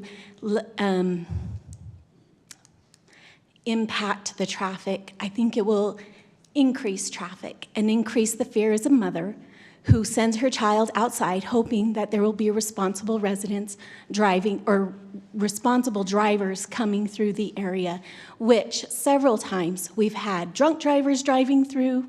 We've had to put up signs to say, please slow down, please watch, be watchful of the children. And so no, I think opening up a passage to include more traffic is not the solution. It is to close it and to secure the safety of the kids, not the accessibility for other drivers. Thank you, Rachel.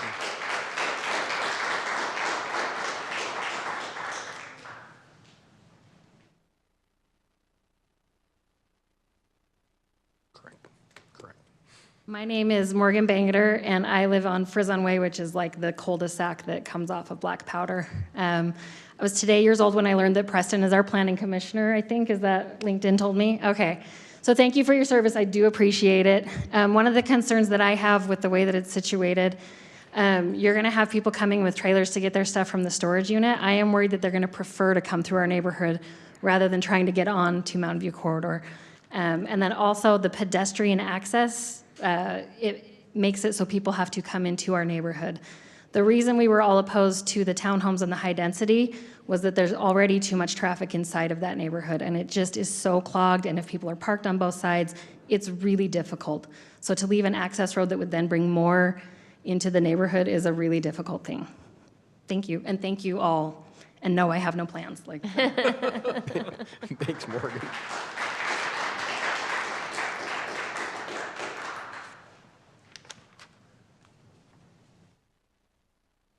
Okay, seeing no further public comment, we'll turn back to council. Any other thoughts? Sherry? I'll just share I was definitely part of the discussions when the MDA came about. And whether it was detailed in the MDA or not, my vision was definitely not what I see currently. I was actually pretty shocked when I saw the gates. I had envisioned it would be like the black gates that we saw in the picture tonight. It would just be, the intent was just to make it to where there was no access other than a fire access. That was my understanding during the negotiations, and that would be worked with the fire department to understand exactly what kind of gate needed to go there. But I very much envisioned what you guys have been talking about. I was also very shocked to see the pedestrian access, because it seems to me like it brings up a lot of safety issues. People walking in and out of there. I don't know what the stats are with some maybe illicit activities sometimes going on in storage units, but that'd be a nice place to quietly pull up there and pick up what you needed and pull out undetected. I don't know. It just seems like maybe it's not the best place to have pedestrian access, e-bike access, motorcycle access, tiny car access, anything like that. I feel very much, I agree with exactly what you guys have been saying. That was not my vision when we were discussing this. I had thought it would be a more substantial gate that you weren't going to walk through, and the only purpose it was to serve was for the fire access, because that was important. Well, maybe I'll ask this of staff. Nathan, maybe you know, Todd, I don't know. My two questions are, and maybe Whittison, you may have to help too. ADA, that's my first question. Do we have to have that access? Can we eliminate that somehow? And two is, will a wrought iron fence, as I think we're all envisioning, does that meet the definition of a crash gate? So I think those two help us frame some options. Or a knock box, right? Accessible, right? One of the issues you need to be cognizant of is that ADA issue is more for egress from the building. And there's nothing that says that this employer may hire somebody who's in a wheelchair.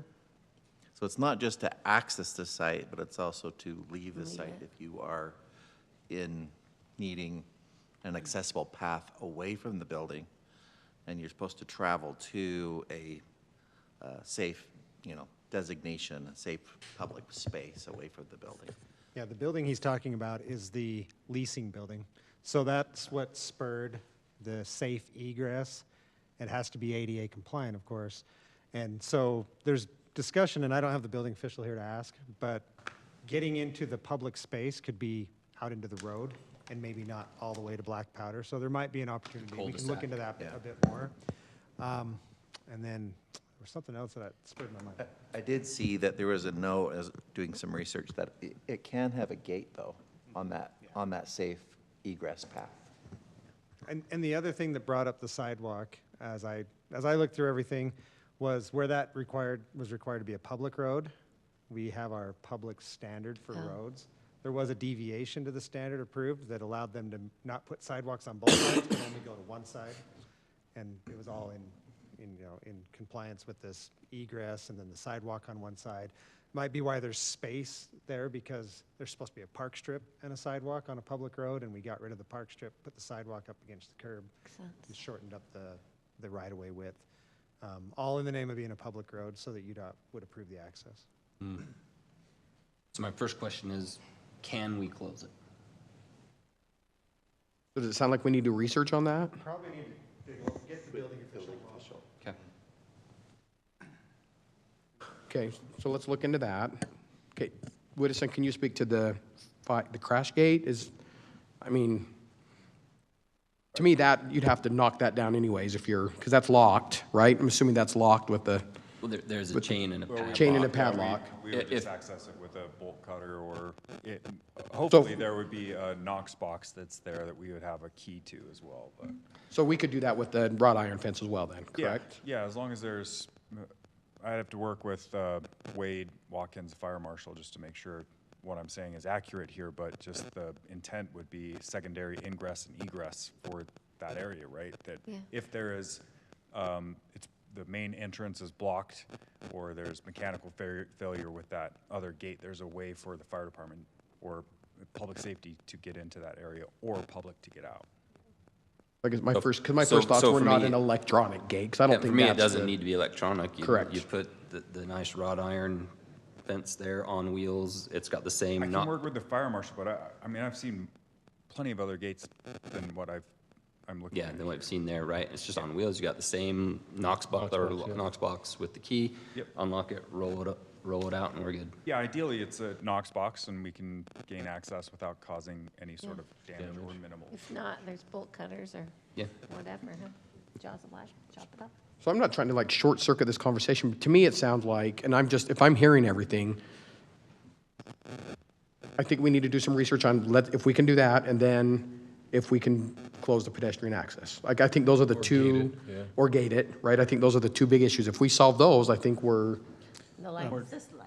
and the lights, and I think, well, I think, I'm sorry, I think we addressed the our lights, attorney. that's why. Mayor, I think. Hold on, Todd's got something, sorry. Part of the research also needs to include the UDOT approvals and their permit. to Oh, see if correct. there was any. Thank you. Additional stipulations or conditions that they put on it. Okay. I mean, from the proprietor's view, I would want my commercial property enclosed and secure among not having kids and children and Yeah. So other I people think- come I think through. They'll end up having as many of those issues as Correct. the residents. Yeah, for sure. So, and then I know the fence was brought up about being painted. I'm pretty sure they're waiting for weather. It's probably not completed or 100% or signed off yet. So those are a couple of smaller things, but thank you guys for painting some very detailed pictures of what it's been to you in your life on those comments, so. Mayor? Yes. Would it be acceptable for the developer to come and Oh. speak to some of these concerns? Yeah, sure. Chase, is that you? If you want to, we're not going to make you. And I will say Chase was not with the developer when this happened either. So Chase actually was our city attorney. Were you the city attorney at the time? I had been working here for about 3 weeks. 3 weeks. Yeah, so you can blame it all on me. Yeah. John? I think that's how it goes, right? Your first year, you blame it on the old guy, and then you have to take the credit after that. I'm hoping for 8 years I can blame the old guy before. No, I appreciate everybody coming tonight and engaging in this discussion and sharing their concerns. We're obviously not trying to create safety concerns for the neighborhood. Also, all of the items that have been brought up really don't, with regard to the gate, really don't impact our business, right? We don't have a ton of wheelchair traffic users to storage site, right? Doesn't mean ADA requirements don't apply, but from a business perspective, we're fine to work towards a solution that closes that or changes the access there. Same thing with the gate. Our anticipation with the gate, at least according to the plain language of the development agreement, was that there would just be no vehicular access through there. We feel like we accomplished that, but we also recognize that there might be additional concerns or thoughts or intent about what was anticipated there.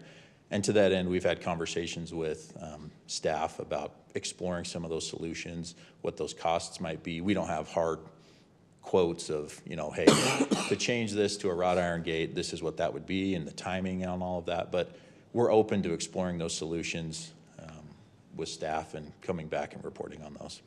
Yeah, again, we're not dismissing any of the safety concerns. We don't want to create those situations for the neighboring residents. And so to the end that, it doesn't cost the city or us hundreds of thousands of dollars to, mitigate those. We're looking into those solutions with you and happy to cooperate. Okay. Thank you, Chase. Okay, so let me just try to summarize. Again, I'm not trying, our resident, oh, yes. Yes, thank you. I did forget about the lights. So we met with, we met with Michael and Clint, I believe, and had a phone conversation with Blake and Nathan. And that wasn't our intention either, to shine lights right into people's windows, right? We do have a business interest in making sure that our site has signage, as long as it's in accordance with city requirements and the development agreement. We're not trying to bypass those. One of the solutions that we kind of mutually came up with out of that meeting with staff was to dim the lights, to turn them off at 10 o'clock on an automatic switch so that they shut off. What I've heard from some of the residents tonight is that might not be happening, and that's on us. I admittedly haven't been out there every night at 10 o'clock to see. There are people that live there that are saying that's not happening. So we need to contact, our sign and light folks and say, hey, that's not happening the way it should be, because that's what we committed to when we met with staff, was to make sure that those shut off at 10 o'clock every night. I will add, one of the other options that we had discussed was dimming them at night when it became dark. We're happy to do that as well, right? And explore that solution. And to, I think someone brought it up, when it gets dark changes throughout the year, right? Yeah. It's dark at 5:30 here.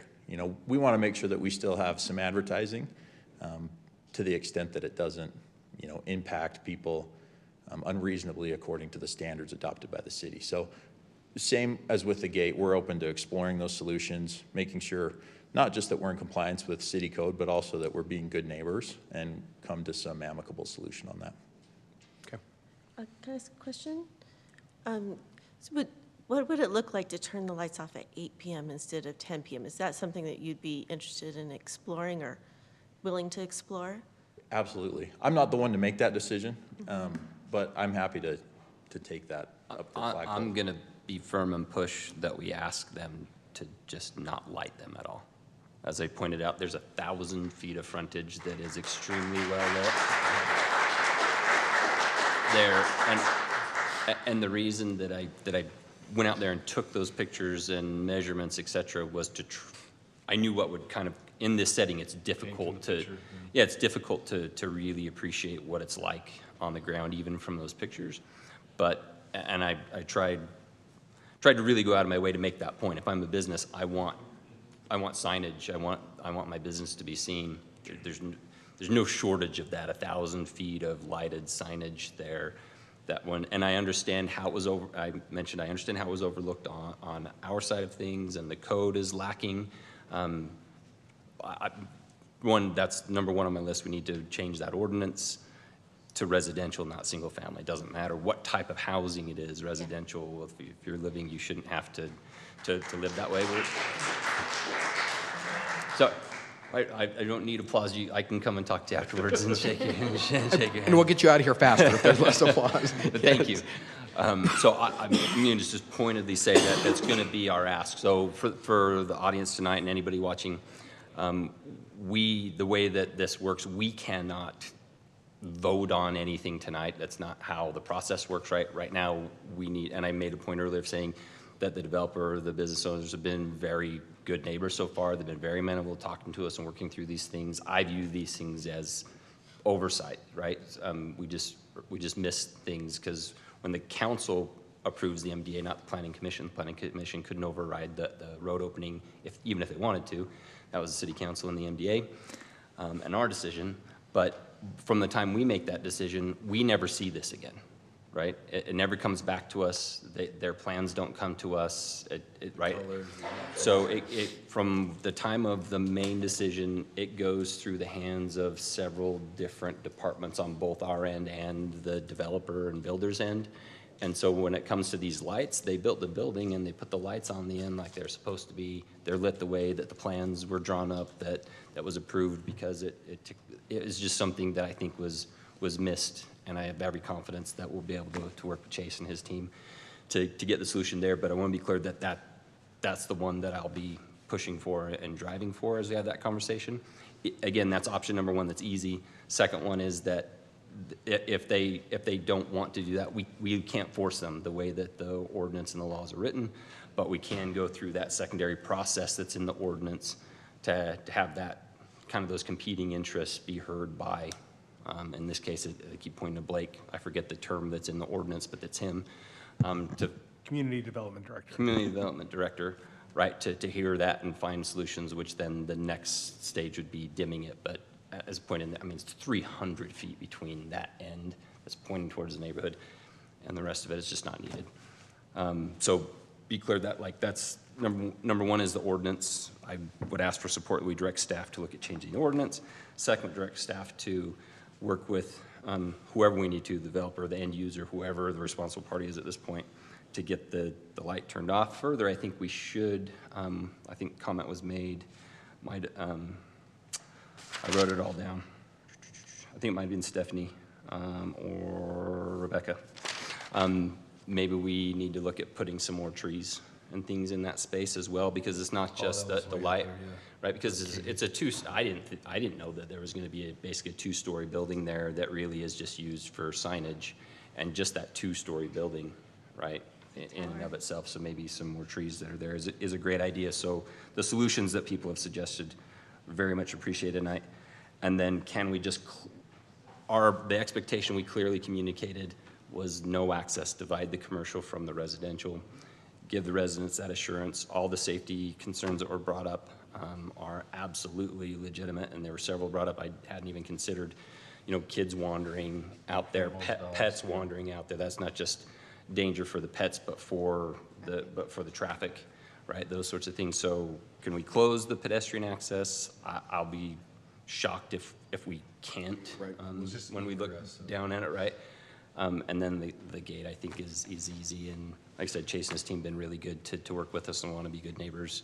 And whether that's them agreeing to do it all, or we have to have some skin in the game, because that is the way the agreement was, I'm more than willing to look at what we need to do that. So the ordinance, the light, look at maybe some options for additional screening, close the pedestrian access, and the type of gate that was clearly given the expectation in several different times, whether it was meetings, phone calls, et cetera. I think we were all under kind of that impression expectation. Chase, is the project complete? Yes. Okay, so any additional painting or trees or landscaping right now, or no? You know, I don't know if there's any additional punch list items to clear planning. I know that we did receive final sign-off and we're able to open the site, but I don't have that answer for you. If there's minor punch list items like that still need to be done. Awesome. Checking it out. Okay, so like Jared was saying, we can't decide on anything tonight. We will take this, we will do what we can. I think you saw the urgency from us by having this on the next possible meeting we could. We don't have a meeting again in December. Government takes time, unfortunately. I think we've all had to learn. None of us are patient people. We've had to learn we have to be patient in this role. So bear with us. We'll do what we can. We'll start ticking off the boxes, the lighting, what we can get taken care of right away, and then we'll look towards solutions. We'll come back to you. Probably have Jared, since he knows most of you, seems to be communicating with most of you, then he can keep you posted along the way and we're coming along before we come back. And this will have to come back for a decision, probably Well, I mean, we're just giving direction to staff to look into those things. There's no timeline or anything, but I'll definitely communicate back to you and let you know if there's another meeting where it's going to be discussed. When we make a decision, it will be on an agenda. There we go. That's what I was getting at. The ordinance is in Title 10, so it requires a planning commission process as well. So it's not, a different section of the code, we could bring it back straight to council. This one has to go through a planning To redo process. the ordinance. Yeah, that'll be for future But not the other things. approvals, yeah. Yep. So again, thank you for being here tonight, truly. Like, we mean that. Thank you for your feedback, your comments. Thank you for being involved in this process. Thank you for trusting us to come to us, that we're going to come up with solutions for you. Thank you, Jared, for working with so many of the residents. And we'll keep in touch on that, I guess. So thank you. Happy holidays. Merry Christmas. Thank you for coming tonight. Reach out to any of us if you have any questions or concerns, and we'll keep you updated on this process. So thank you for being here tonight. We will move on to... Go ahead. Okay, go ahead. We'll keep going. You're okay. As a council, we're going to keep moving along, so feel free to, of course, leave if you need to.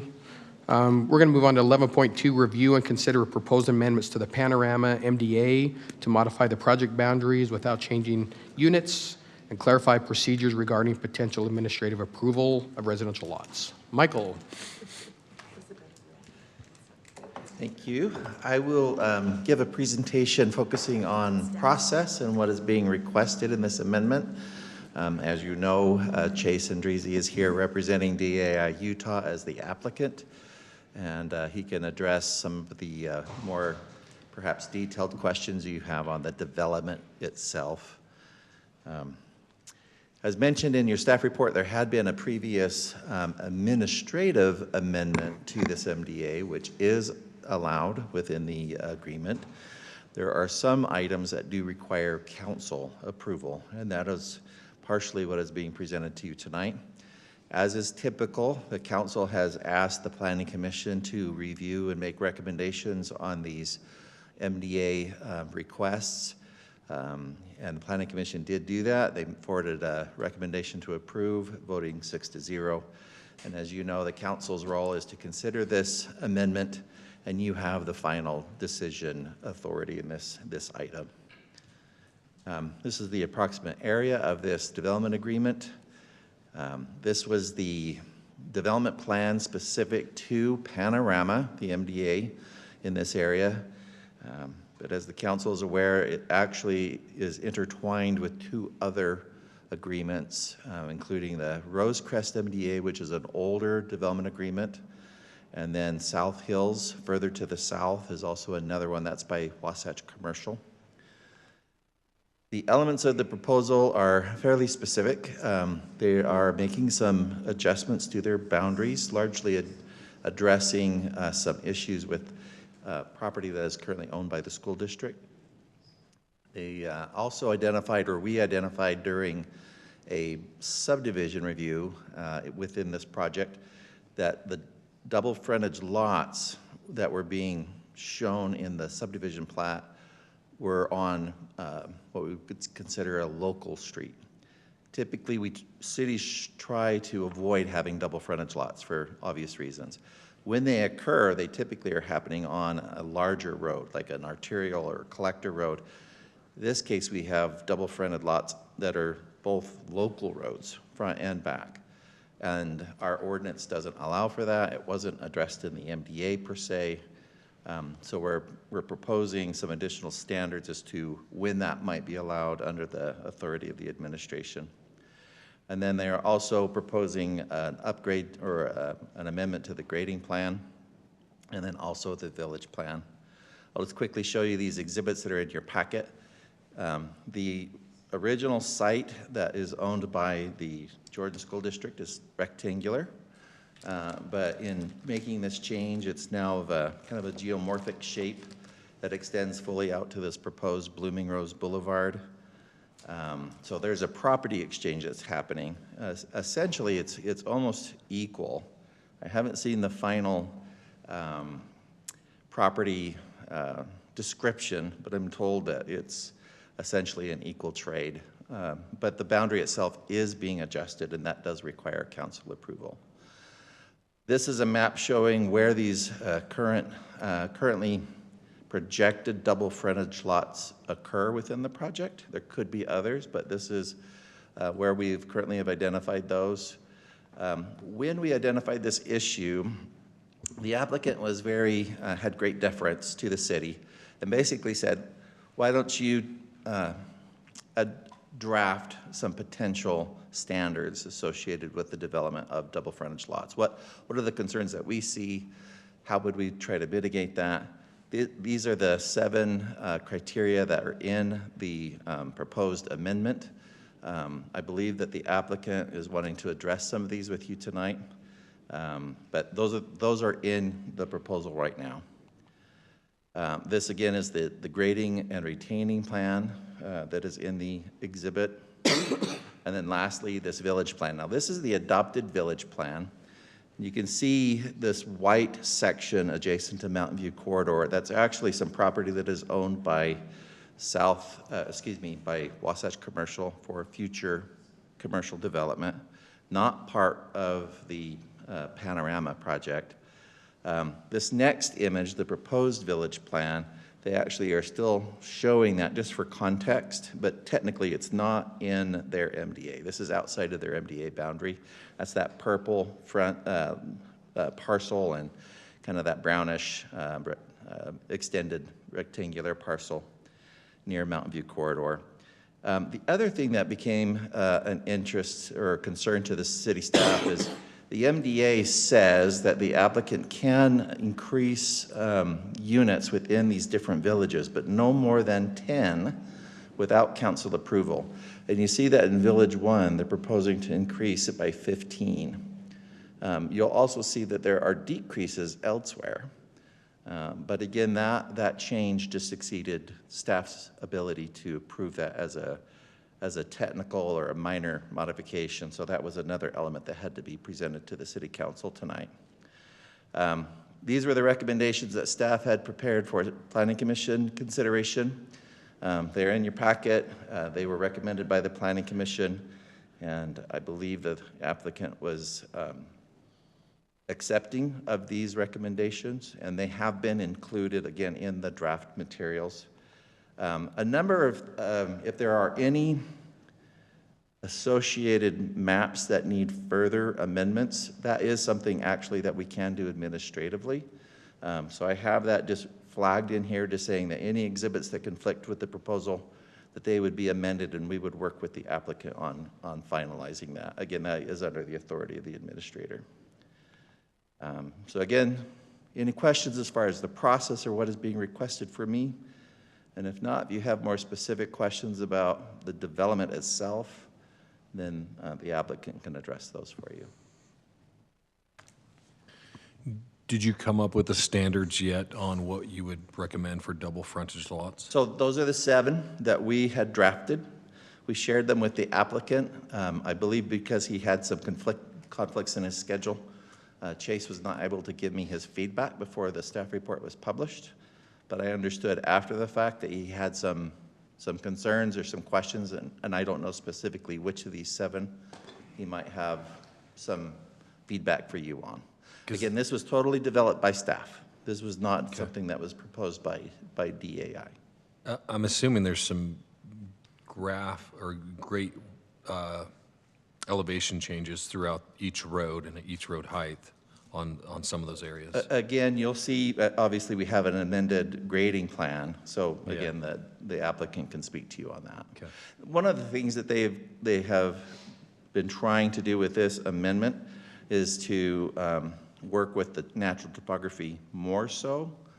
This plan reduces the amount of material that they have to displace or remove from the site. So that was one of their objectives in making this exchange with the school district.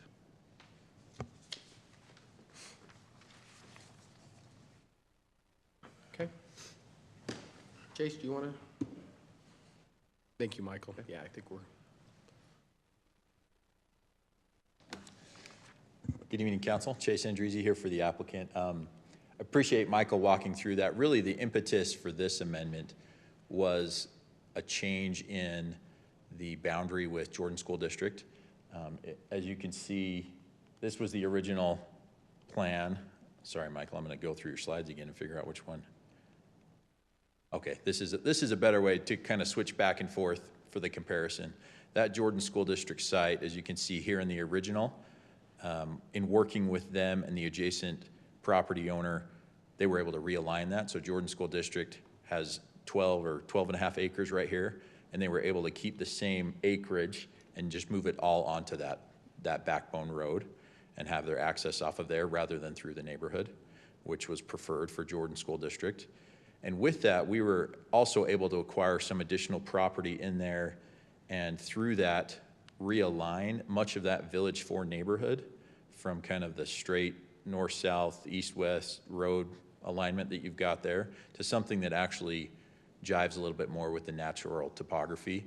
And really what we were able to do is save about 700,000 cubic yards of haul off.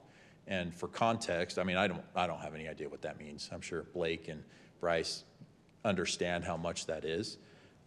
That's about 1 year of haul off by staker, or the equivalent of 4 football fields, each filled with material 100 feet high. So it's a substantial amount of dirt that was planned on being moved to accommodate this plan. We've been able to eliminate much of that haul off, and what that has also enabled us to do, to Michael's point, is change a little bit of the lot layouts. In Village 4, under the original plan, as you can see, those are mostly 50-foot lots and 65-foot lots. We've been able to make these larger lots on Village 4, and we've then shifted some of those units over to Village 1. That table on the left-hand side, again, calls out where those changes have gone and where those units have moved from and to. And I'll point out with that, it hasn't been a change from single family to townhomes or single families to apartments. It's single family to single family from one village to another. We're not increasing the number of apartments or townhomes. We're simply making larger lots along Village 4 where we've been able to save some of that material. And Except for Village 5, it increases those, right? it does, yeah. Those are Village townhomes. 5, Councilmember Ohrn, increases by 10. Townhomes, Yep. yeah. But yeah, Village 4 gets So better. that was really the impetus for the amendment. And with that, in working with Michael and the planning staff, we've been able to, capture a few cleanup things that don't really change the nature of the entitlement, more just consistency throughout the exhibits and, details as Jared points out. So happy to answer any questions or address anything else that you aren't clear on. Did you guys have questions on? Yeah, did you have any feedback on the 7? On the 7? Oh, no, I was just giving Michael a hard time. I didn't want him to think his job was going to be that easy. So, I looked at him. An attorney always wants to redline stuff, but really we're fine with those. It's not a primary design for us to have double-fronted lots, but we also view it as maybe just a side effect of what we've been able to accomplish with preserving some of the topography and changing some of the lot layouts.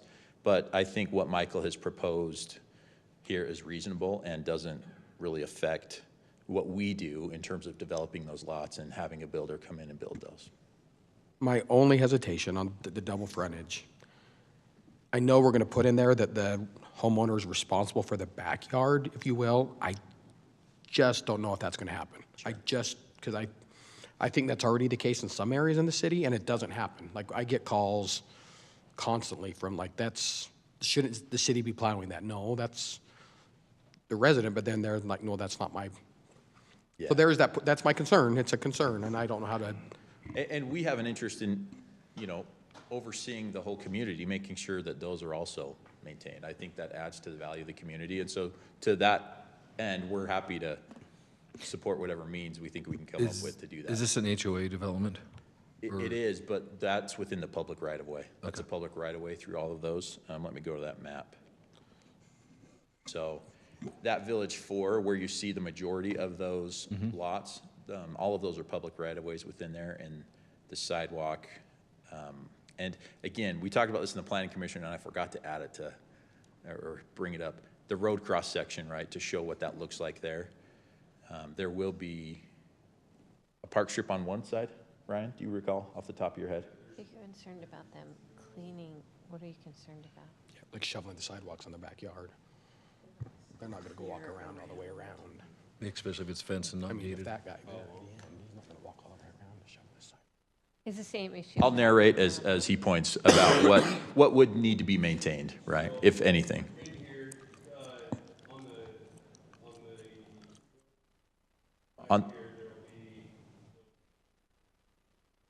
On the back of those 4 or the front? Yeah.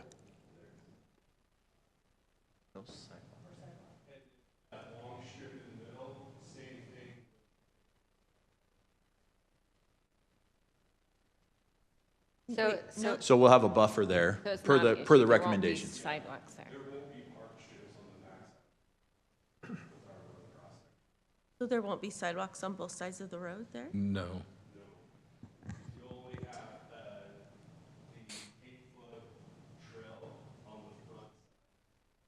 I'm just going to narrate what he's saying so everybody else can hear. There will be an 8-foot trail on the front side of those homes. To Teddy's question, is there enforcement from the HOA then? If they're not maintaining, if they're HOA not only- shoveling any, yeah. or if they're not maintaining, is there enforcement from, 'cause I don't want the HOA city. only enforces within the private common area and the private. So that's what I'm saying. So are we taking on costs right now as a city by allowing this? Any sidewalk you build, we take that on. If they're saying the way that, because if I recall, it's been a long time, but the cross-section you're talking about, we only required the trail on one side of the road. The other side is just a curb. And so you're saying your intent is to put the sidewalk on the uphill side of these lots? On the front of the lots, yeah. Because generally you would want to access from the uphill going down, it's easier, but So if they're building those, it's not like it's the same as any other sidewalk. The ones we really struggle with are like along the arterials. I think what your concern is, Like it's Maribel all and- their back fence. Yeah. 100%, yeah. Yeah, we do struggle. If that's not the case here, maybe that's not an issue. But every public road that he put on there, we call them assets, they're liabilities. From now, forever, they're ours, but I don't know how we get away from that. Yeah. Okay, I mean, it's just a thought. I mean, They're like that, in, like even like on 7300 where the concrete walls are there. Nobody comes over there and shovels the sidewalk back there. and I guess that's what I'm envisioning. That's exactly what I'm envisioning. But there's not a sidewalk on the majority of those, you would say. On the back. On the back yeah. side. And On the rear I side should of their point lot. out, so I'm jumping again Fence between and then slides here. road?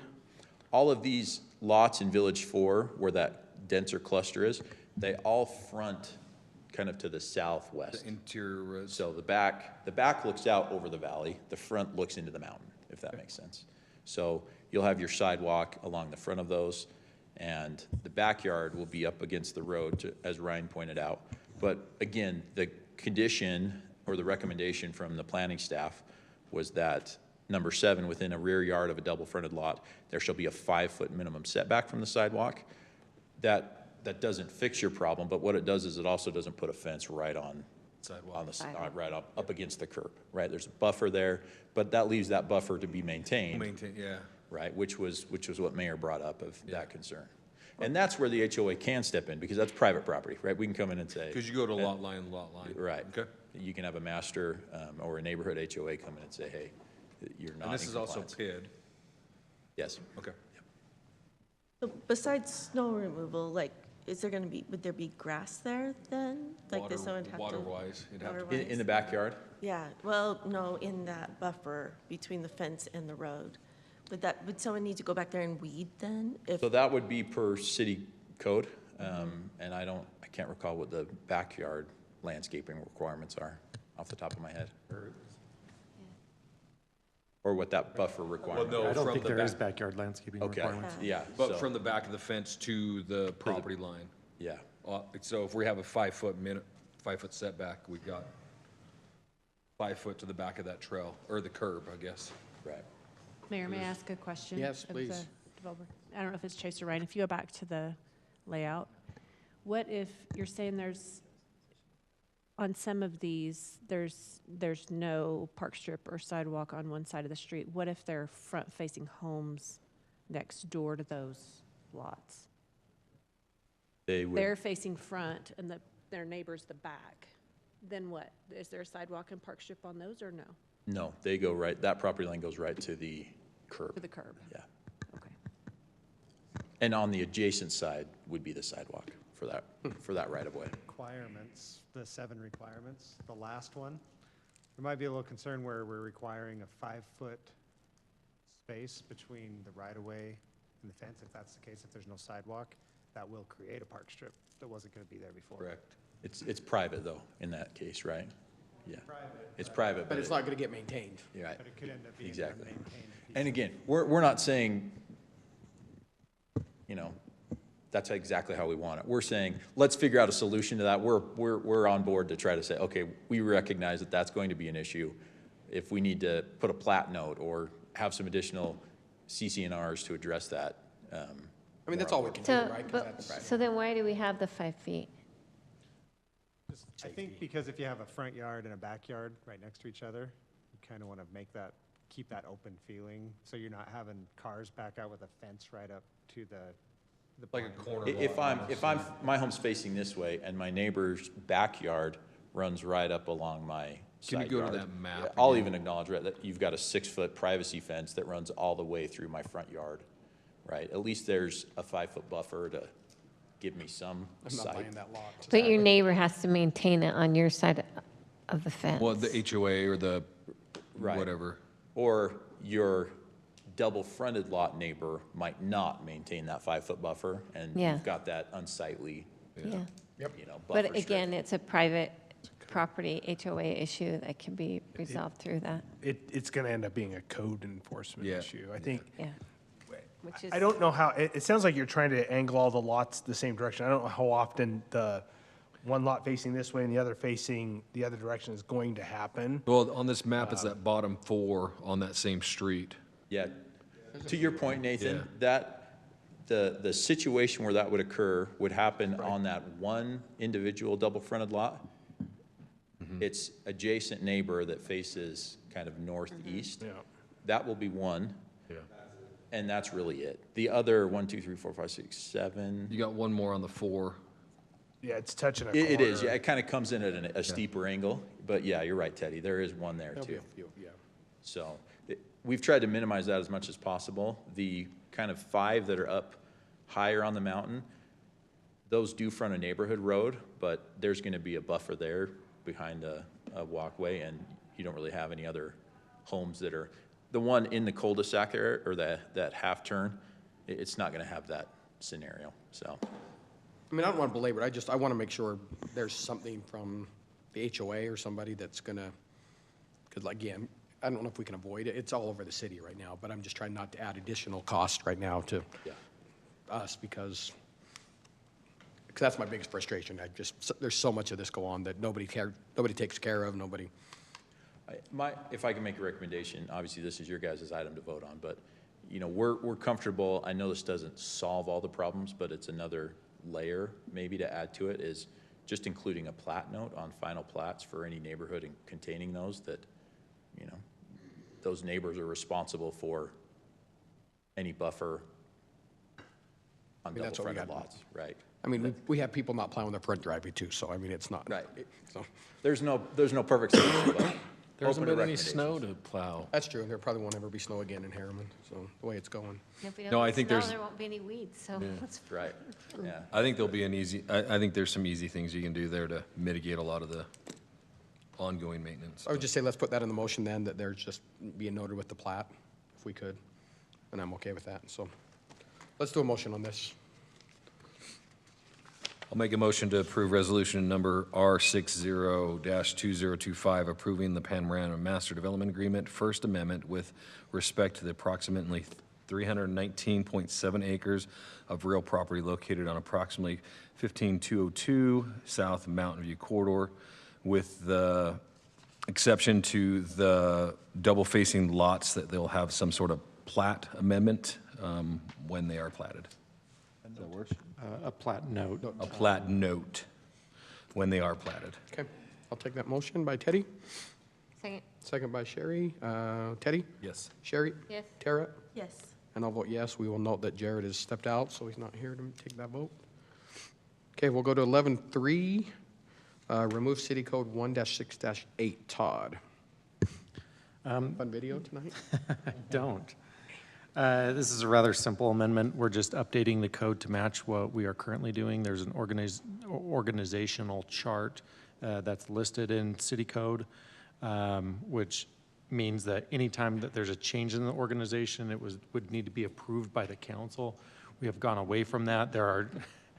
This is more of a small town, I want control over the minutia type of an issue. So there's already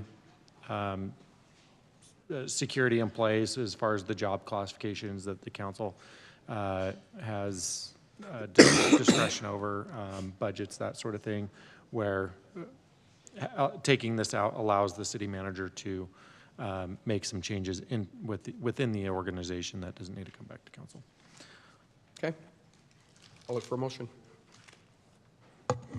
I'll make a motion to approve ordinance number 2025-27, amending the Harriman City Code, section 1-6-8, to remove outdated reference to the city organizational chart.